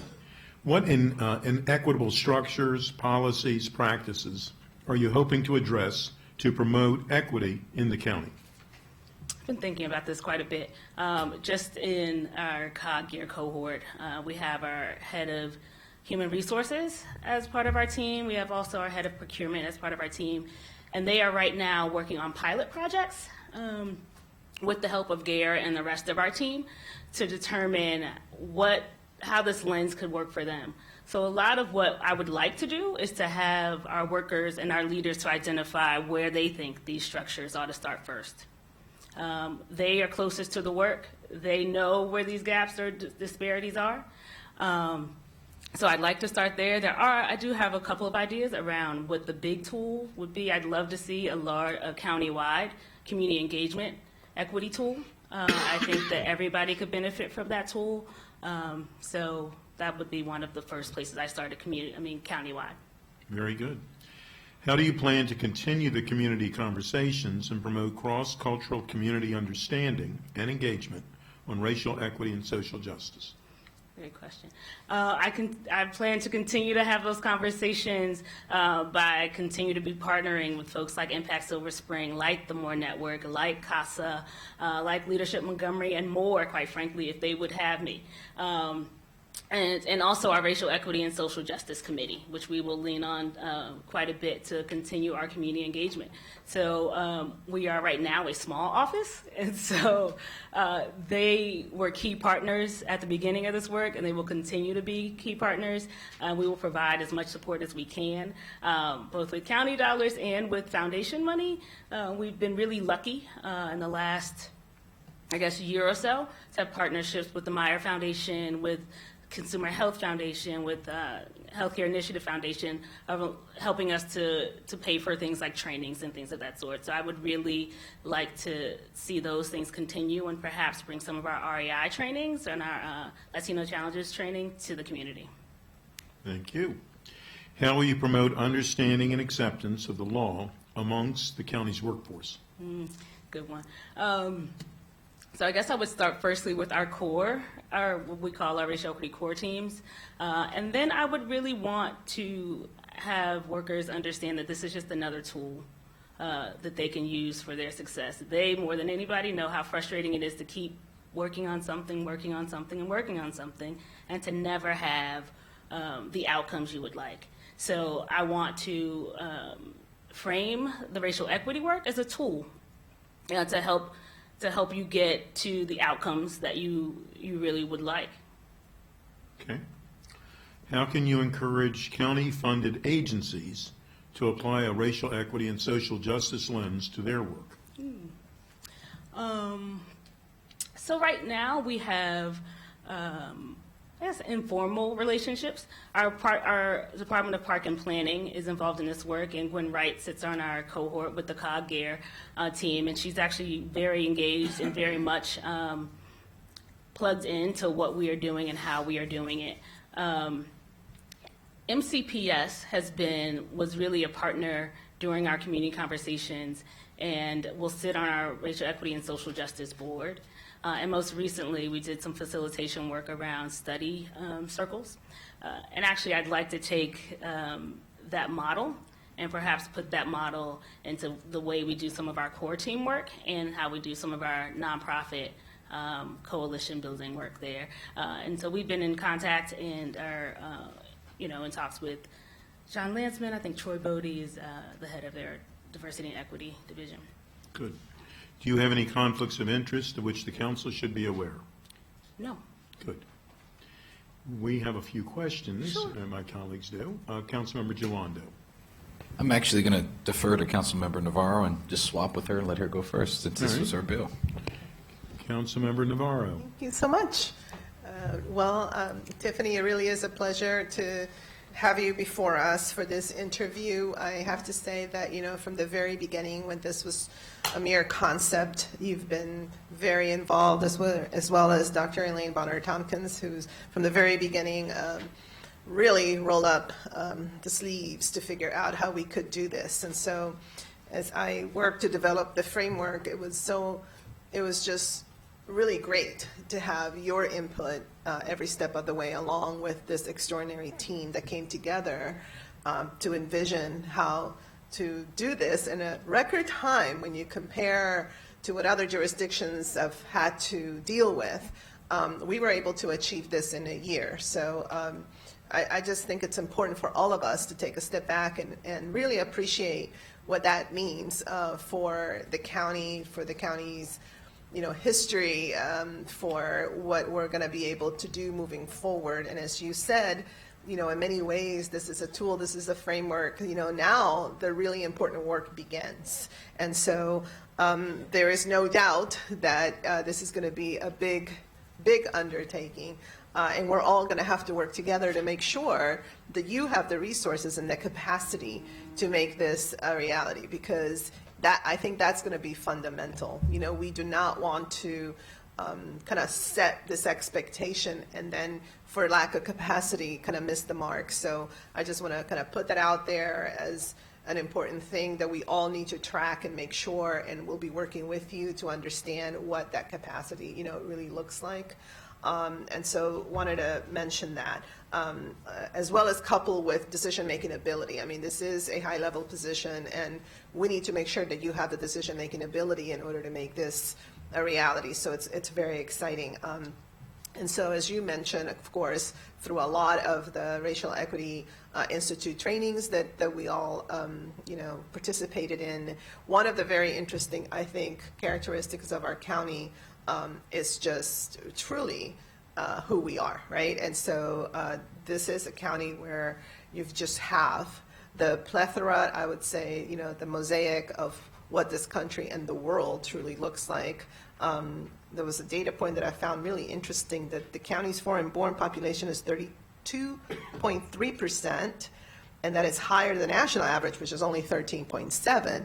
So it's really interesting because we are truly that, a reflection of the world. So just wondering, how are you thinking through this issue of cross-cultural understanding, fostering sort of ownership of this work? Because everybody's going to have to be able to, own it and want to roll up their sleeves, not just our employees, but also as you go out there into the community.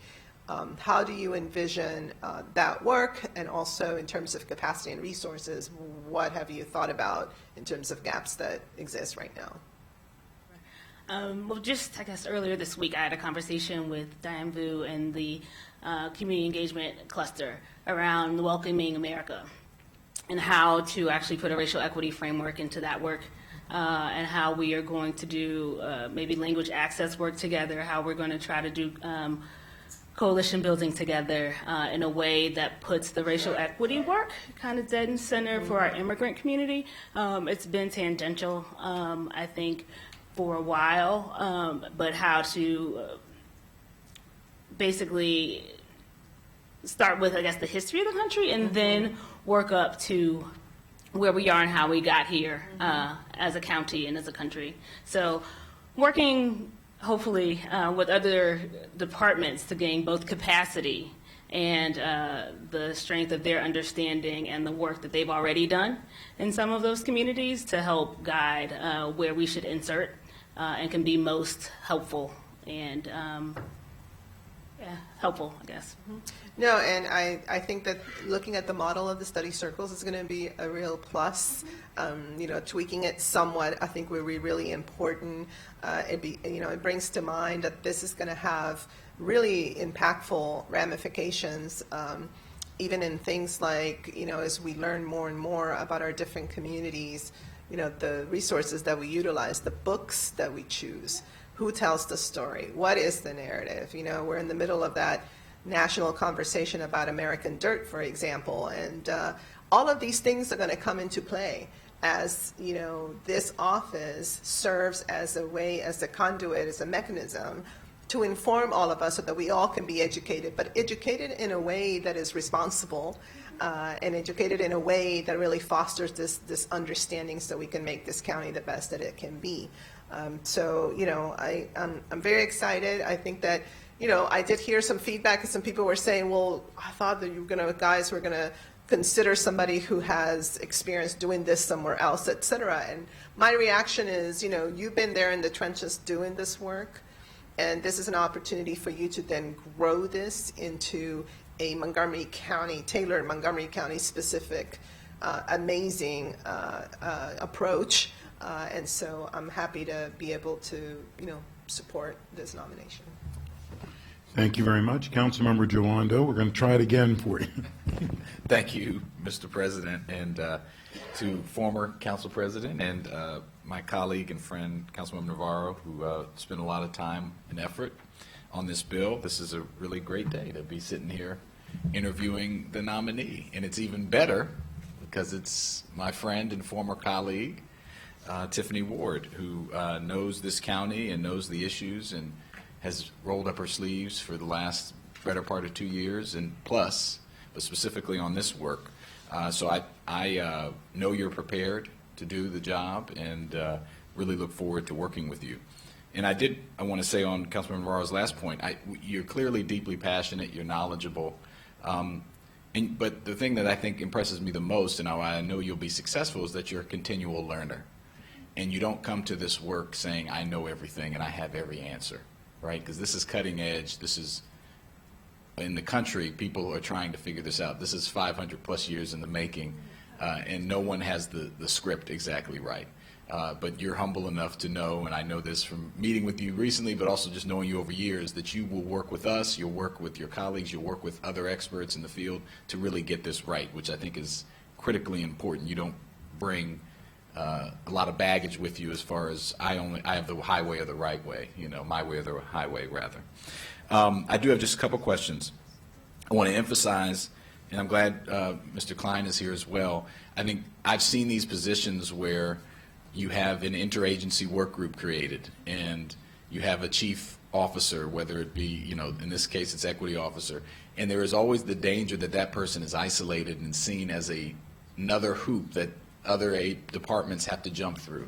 And I just want to say that this cannot be that. And I know you're not intending it to be that way, but there are some structural things that can help it not be there. We're off to a good start. 2 staff is a good start. I don't think it's going to need to end there, in my opinion. I know you've done some review of other places, Fairfax. I think others have 4 staffers. I think making sure that the engagement from the people who are on this interagency commission that she's working with, whoever the point people are, there has to be accountability and outcomes and measurements in that work that they do, and that needs to be fully integrated into the county government. And so, in that this office needs to have the resources to do their work. So, as my colleague said, the real work begins now. How do we start looking at these disparities in a systematic way, digging into these systems, and trying to address them? And so my first question is, we're dealing with this on the council side too. How do you envision, under the legislation in August, we're going to have these racial impact statements? What's your plan to make sure that those are done properly and on time, and how do you see that working? Well, firstly, the racial equity impact statements are coming out from you guys on the council side, correct? And so I would work closely with OLO and ask basically where they needed support. If we have resources to give them, we would. I'd like to take a look at them before they're, sent over to make sure that they are in line, with the other racial equity impact statements that are being done around the country. And I'm sorry, what's the second part of your question? Yeah, just for legislation. Yeah, budgetary. So let me parse it out. So we have to build our own capacity, and I'm working on that with my colleagues with OLO, and see if we can get some extra arms and legs to help us with that. But in your internal review process, when you all send over your budget, for example, talk to me about how you're going to implement that in your budgetary process, or as you all are formulating your policy, your initial thoughts. And I know it'll be an ongoing thing, but I'm just curious your initial thoughts. So we're just, with our first budget cycle, Andrew, we asked our heads to talk about how their proposals dealt with racial equity. And so what I'd start doing is, one, reviewing what they've said here, right, in our first year, to get a gauge of whether or not they even understand what racial equity is. I think that we still have to see that knowledge. I don't think that we are ready for people to go all in on those statements without the proper tool to actually provide it. So we would work, I think, iteratively with certain departments on doing that kind of, doing a statement for the budget. So I think my strategy there is definitely going to be around education and around training about how we're looking at budget decisions. We do have the deputy of OMB on our COG Gear team, and so I will have conversations with Jennifer around where she sees this going, how she sees this seating, and what team she would start with in seating this work. Thank you, and that leads to my point. We always talk about budgets as moral documents. I think having it deeply embedded in the OMB and in all the budget people in the various departments is going to be critical. You and I discussed, and I just want to say publicly, I think training is very important right out the gate, because you have to make sure people understand what we're saying and what it means, what equity means. If you say that to different people, it means different things. We need to clearly define it and make sure people understand why it's important. And I mentioned that I think our frontline folks that deal with constituents the most, and particularly in high-stress situations, like our law enforcement, like our police department. I said this in a hearing about training in the public safety last week. I think that is a place where we need to, as we're prioritizing who we're talking to and dealing with and who's getting the racial equity training, I think that needs to be on top of the list because of the sensitivity in those issues and the difficulty of the job. And I encourage you to work with the police department, with the chief, and with their training division to embed that a little more deeply into the work that they're doing. And I know you'll have a long-term plan to get to everybody. It's a big government, but I would just put another plug in. I think that needs to be on the top of the list. I'm excited for you, and I look forward to working with you in years to come. Thank you. Thank you very much. Councilmember Rice. Thank you very much, Mr. President, and thank you, Ms. Ford. I'm very excited because I do think that you are certainly going to do a great job. My question for you is this. When we had our discussion primarily around the community policing bill, the bill that was sponsored by Councilmember Navarro and myself, there were a number of people who didn't look like you, nor I, nor Councilmember Navarro, who came up and told us that what we were trying to do was racist. These are advocates in the community who shroud themselves in being woke, in being crusaders for racial equity and social justice. I have never, ever in my life called another person who's been through the same circumstance as me a racist, or say that they are certainly going against what it is that we're trying to do. These are incredibly important points that I think that folks need to point out, because if we are to truly accomplish what we're trying to accomplish, it is going to require all of us working hand in hand, not try and tear another person down because their view of how they want to get to the same sort of result may be different. And so from your perspective, in being a leader of this entity that's going to evaluate, how are you going to balance between the voices who oftentimes are louder because they have the financial wherewithal and time to come down here and have their voices heard, versus the people in our community, the people who are working 2 and 3 jobs, who may say something very different about what's important to them? How do you intend to balance those two needs and those two concerns?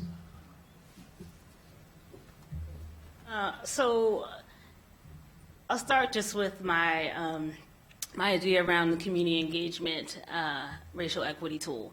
So I am very clear that the council process in particular affords some people more access to their leaders, more access to decision making, and more information, simply because they're plugged into the way that we disperse information.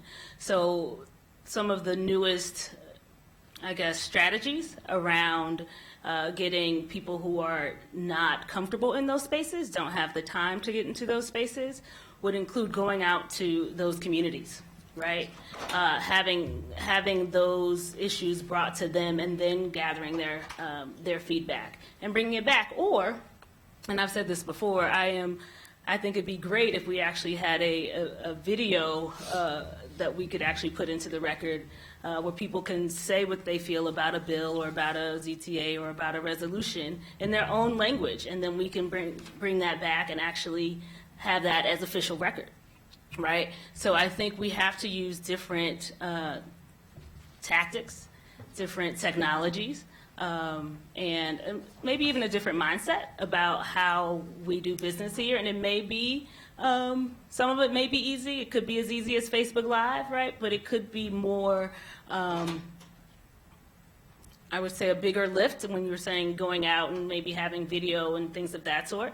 And then there's, I think Councilmember Navarro spoke to having people give their narrative. And so I think that's really important. So I think there are different ways that we have to engage people. This is coming to, while this is a wonderful space, it's not the only way that you should be able to engage with your legislators. I really appreciate that answer, and I think that, again, we've tried to do this on the council, have to do a better job of ensuring that we're hearing all of those voices, especially the affected voices. And we haven't done a good job of that in county government, and so you're going to have a heavy lift when it comes to really trying to help to make some of those things happen. The reality is that when we talk about things that affect our communities, oftentimes the people who come out and speak about them are not the people who are actually affected. When I look at our most recent Vision Zero Town Hall pedestrian meeting, I commented to one of my colleagues that as I looked across that room that was very packed with people, there were very few people of color that were a part of that meeting.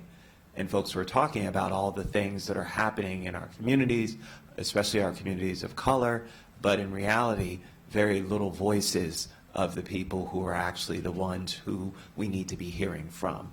And so from that perspective, again, I just am very uplifted. I know who you are and where you stand.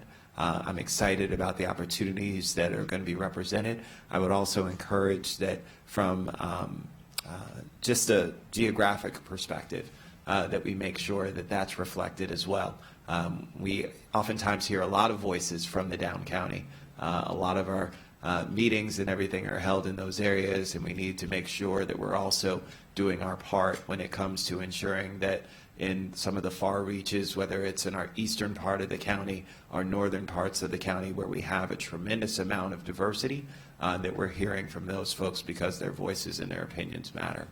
So. I was going to say, I think Kathy Matthews came to me probably the day after we signed the bill and was sure to let me know that her folks in Up County wanted in, and they wanted in quickly. And so I think that you have quite a few advocates there, and I agree with you on the East County work as well. So very much. Thank you, Mr. President. Thank you. Councilmember Glass. Thank you, Mr. President. Ms. Ward, nice to see you. It's exciting, and want to also extend my congratulations to my colleague, Councilmember Navarro, whose groundbreaking legislation predicated this conversation. So I'm glad to have it. You and I spoke previously, and so without getting into all of that, I'll just make this brief that I appreciate the thinking that you've put into the strategy the first year, the number of years. This is long work, and that's how you need to think of it. And when you were talking about the different organizations that you are working with or plan to work with, I'll say that many of them are already in the fold. They're supporters. What I hope that we accomplish through your leadership is having another person who is able to change hearts and minds and go into those communities, go to those houses of worship, go to those civic centers where people don't quite understand what your role is, don't quite understand the need for your position, and don't quite understand the societal issues that we're trying to correct here. And that's a heavy burden. And so we have your back, the executive has your back, and look forward to working with you to make this, to carry out this important societal work. So thank you. Thank you. Councilmember Albornoz. Thank you, Mr. President. Ms. Ward, you and I have known each other a long time. I have always respected your intellect, your work, and Councilmember Jawando pointed out something I've observed as well, which is that you are a continual learner. You adapt to certain situations very inquisitively and very professionally, and I think that will serve you well in this job. I do want to thank Councilmember Navarro for her leadership on this and so many other issues.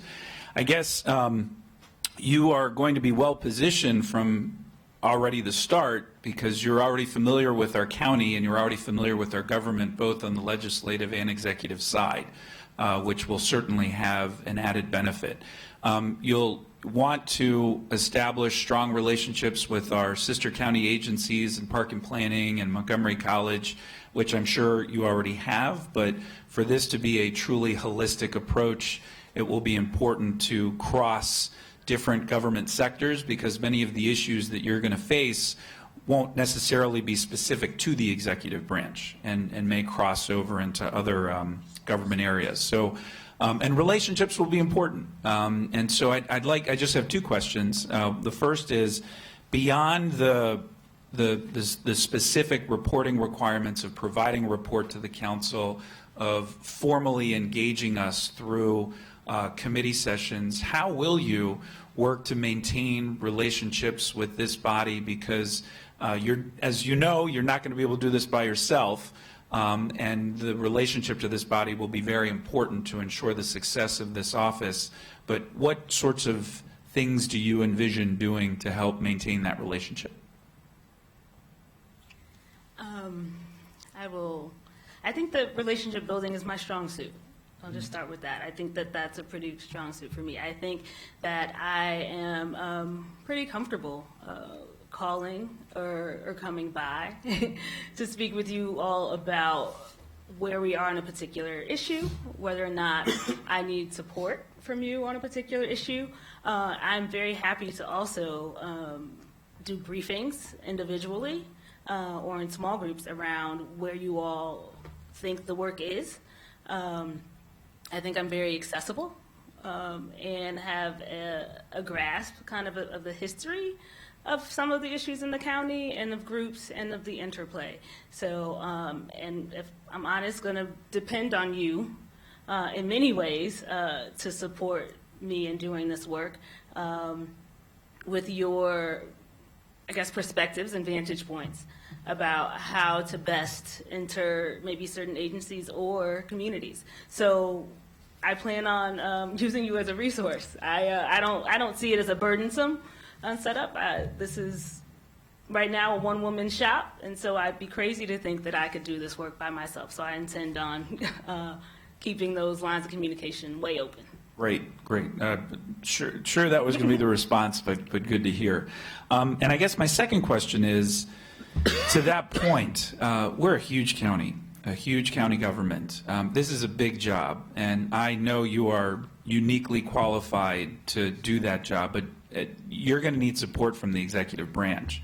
And so I am curious as to what the reporting structure will look like and how that will work within the executive branch, because I know from personal experience how oftentimes the offices that don't have the same level of resources as some of the other larger departments sometimes get frustrated that they don't feel they have as much access or support directly from the CAO and the executive as they would like. And so what's that going to look like? What is that relationship going to look like between the second floor and your office? Well, the good news is, Tiffany is on the second floor, and proximity, as you know, is very powerful. And so we will be able to communicate freely every day about what's happening. As Tiffany mentioned, we have this cohort, this team going through a year-long learning process. Almost half of our principal department heads are engaged in that work. I'm part of that cohort, and so it really starts with understanding what this is and the tools that we're going to use. And one thing that I think is also helpful is the racial equity tools that we are being introduced to through GARE are very similar to the Turn the Curve planning process that we've been emphasizing and teaching about over the last year in terms of, what outcomes are we looking for, how do we get to the root cause and find solutions. So I think that way of thinking about solving problems is already starting to get embedded, and this will flow nicely. And then, I know it's my job to make sure that this is always front of mind, that we are building this into the way we make decisions. And if I get off track, she'll be very close by to tell me that I got off track. So I expect that there will be ready access for Tiffany, both to me and to the county executive, and the formal reporting structure is like any principal department head. Tiffany will report to me. Again, she's part of the core team in the county executive's office. We meet weekly, and so where there are issues, where she's facing challenges, I think we'll be able to address those quickly. Great.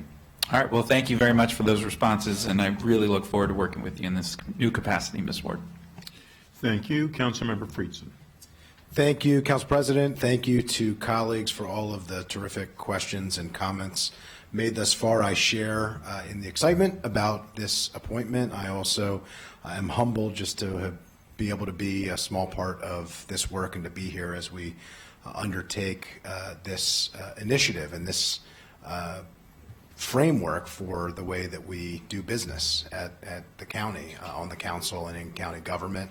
I am happy to see somebody who has been on this ship with us is now taking the wheel and steering the ship, and I have the utmost confidence in your ability to do that. Appreciate the fact that you know how we got here on this initiative, if not how we got here on the broader issues, since as Councilmember Jawanda noted, I don't think any of us individually can attest to that, and that's part of what this ongoing process and this ongoing journey will be like. I echo the sentiments of colleagues to applaud and appreciate and admire Councilmember Navarro for her leadership on this work, which I think will be a critical part of what is a growing and extraordinary legacy on this body.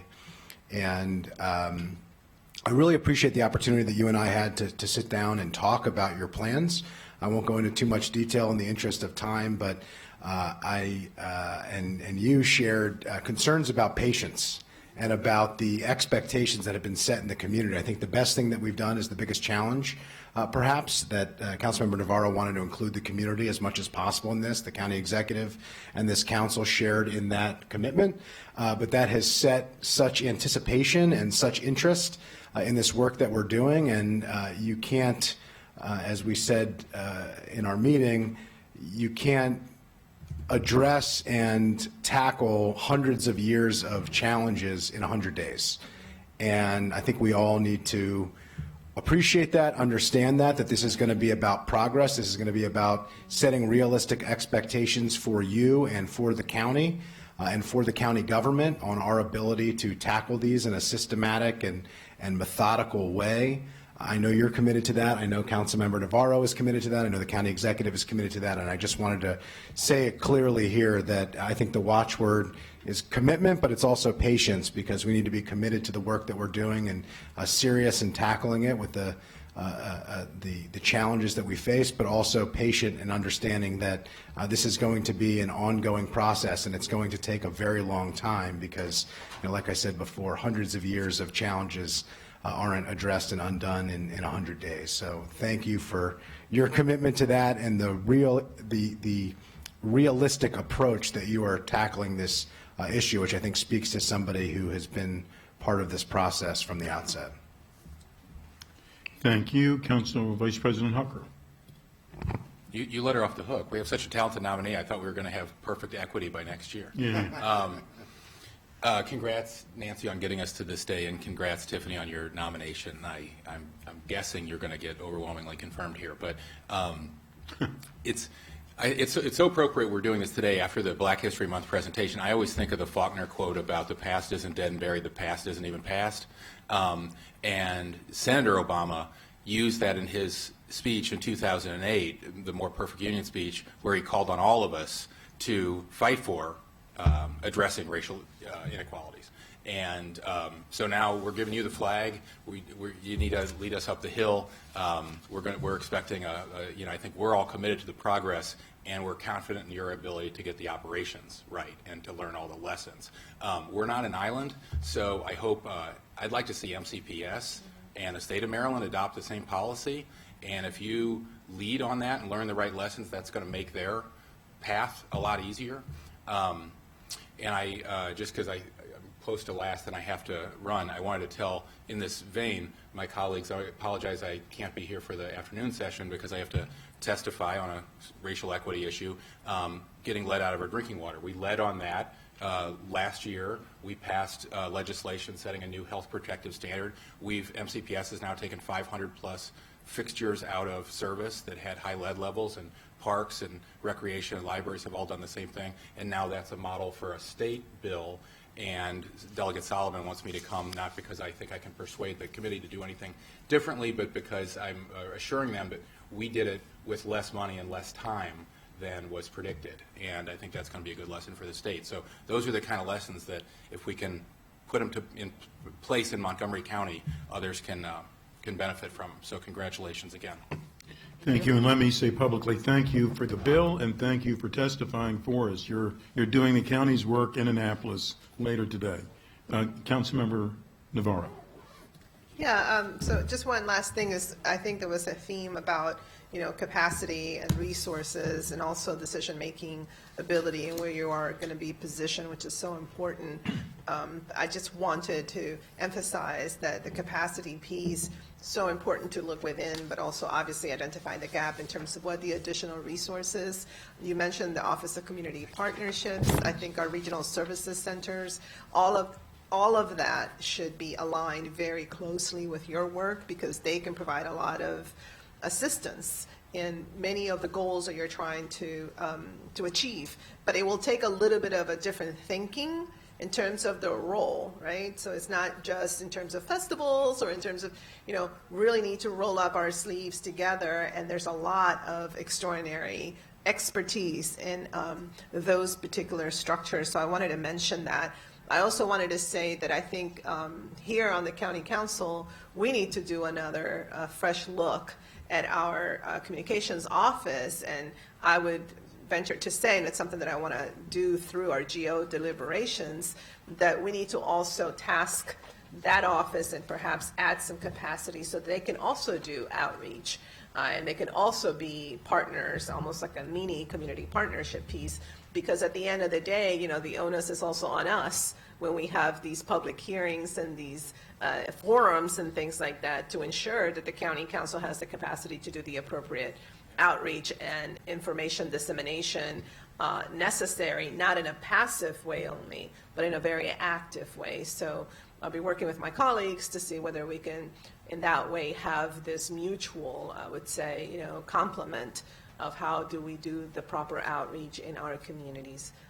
So thank you, and I'm very excited and look forward to the work ahead. Thank you very much, Tiffany. I know you're going to be sad that there's no more questions. I know that. I know that you're going to be saddened about that. But I, too, look forward. We had this conversation in my office this week, I guess. Days run together. I look forward to voting for you. I think you are the person for the job. I think you have demonstrated that time and time and again, and you will again. And I look forward to voting for you.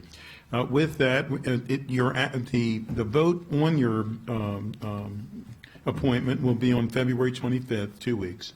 And please, we're going to go to recess, but I wanted to remind my colleagues that we are coming back in session at 1 o'clock today, not our normal 1:30, at 1 o'clock today, when we're going to have interviews for the appointments to HOC Commission. Thank you very much. We'll see everyone in a little less than an hour. Thank Thanks. you.